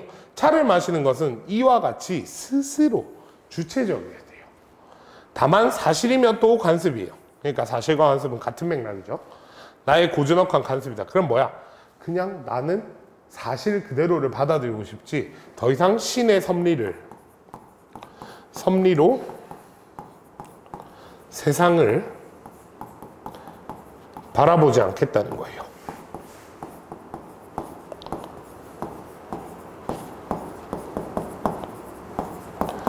더 이상 나는 신의 섭리로 세상을 바라보지 않겠다는 얘기를 하고 있어요. 그러면서 소금물일 뿐. 물일 뿐, 소금물일 뿐. 앞으로 남은 10년을 살든지 더 죽든지 나는 나에게도 나는 나일 뿐. 이제는 차를 마시는 나일 뿐. 그랬어요. 야, 내가 10년을 살든지 죽든지 뭐 하겠다? 나는 그냥 나야. 10년을 살든지 죽든지 앞으로 삶이 어찌 되든 모르겠고 나는 나야. 이제 더 이상 신을 따르지 않아. 이제는 차를 마신 나일 뿐. 이 짙은 향기와는 관계없어요. 이제 더 이상 이 짙은 향기, 여기서는 아마 절대자를 빗댄 걸로 생각하셔야겠죠. 차를 마신 사실과 관습은 내가 아는 내에 대해 모든 거야. 난 더 이상 신으로 파악할 수 있는 사람이 아니야. 난 내 스스로야. 그리고 모든 것에 대한 모든 거 뭐야? 세상 만물 모두 다 그래. 더 이상 인간의 것이 아니야. 신의 섭리는 없어. 다 인간에 관한 거야. 라고 얘기를 하고 있는 겁니다. 그래서 이 시가 좀 해석하기가 어렵죠. 복이 없으면 해석을 못 하는 거예요, 여러분. 보기를 봤다는 전제하에서 설명을 한 겁니다. 네, 그래서 요거 이제 정답 한번 체크해 보겠습니다. 네, 요건 뭐 별로 어렵지 않아요. 그죠? 정서를 투영한 것들은 다 있죠. 이건 없을 수가 없어요. 근데 문제는 뭐다? 친밀감을 드러내고 있다는 건 나에는 드러나지 않아요. 그죠? 가에는 친밀감이 드러나는 소재들이 있죠. 여울물 같은 것들. 근데 나에서는 대상에 대한 친밀감을 특별히 드러내는데 목적이 있지 않다는 것을 이해하시면 좋을 것 같습니다. 그리고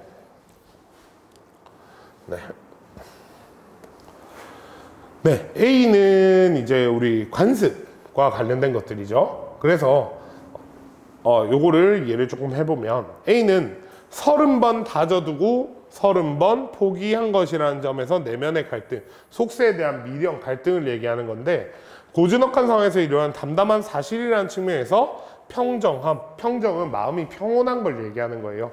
예, 그래서 더 이상 나는 신을 생각하면서 업다운이 일어나지 않고 그냥 담담하게 고즈넉하게 사실을 받아들이겠음이라는 부분과 연결되기 때문에 정답입니다. 예, 그리고 여러분 여기 모르는 어휘가 있죠. 피안은 안식을 추구하는 걸 말하거든요. 그래서 보통 피안의 세계라고 하면 이제 안식, 죽음의 세계를 말합니다. 사후를 의미하는 표현으로 많이 쓰이는 표현이니까 알아두시기 바랍니다. 네, 다음. 네, 여기서 이제 맨사를 아까 플러스 마이너스만 잘 하셨으면 이 돌들은 세파에 시달린 모습이 아니라 세파는 이렇게 표시했죠. 우리가 돌들은 동그라미, 청산에 있는 순결하고 순수한 것들을 의미하는 표현이라는 거 이해하시면 좋겠습니다. 그리고 34번인데요. 요 문제가 요 나를 이해하는 데 굉장히 도움이 되는 소설 이야기입니다. 근데 저는 여러분들이 인문 같은 거 공부하다 보면 서양 철학 얘기를 하다 보면 이런 얘기가 반드시 나오거든요. 예, 그래서 여러분들 이런 얘기를 좀 알았으면 좋겠어요. 니체라는 사람이 우리 유명한 말을 했잖아요. 혹시 아시나요? 신은 죽었다 이렇게 얘기했거든요.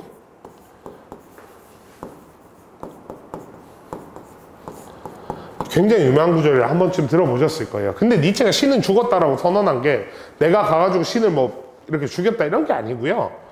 신에 의해 세상을 바라보던 중세 시대가 있잖아요. 중세 서구에서 중세는 신의 섭리에 따른 우리는 신의 섭리를 따르는 종들이었어요. 근데 이제 근대로의 이행을 하게 되면서 이제 인간은 뭘 가지기 시작했어요? 이성, 그리고 이성을 바탕으로 한 주체성을 지니기 시작했거든요.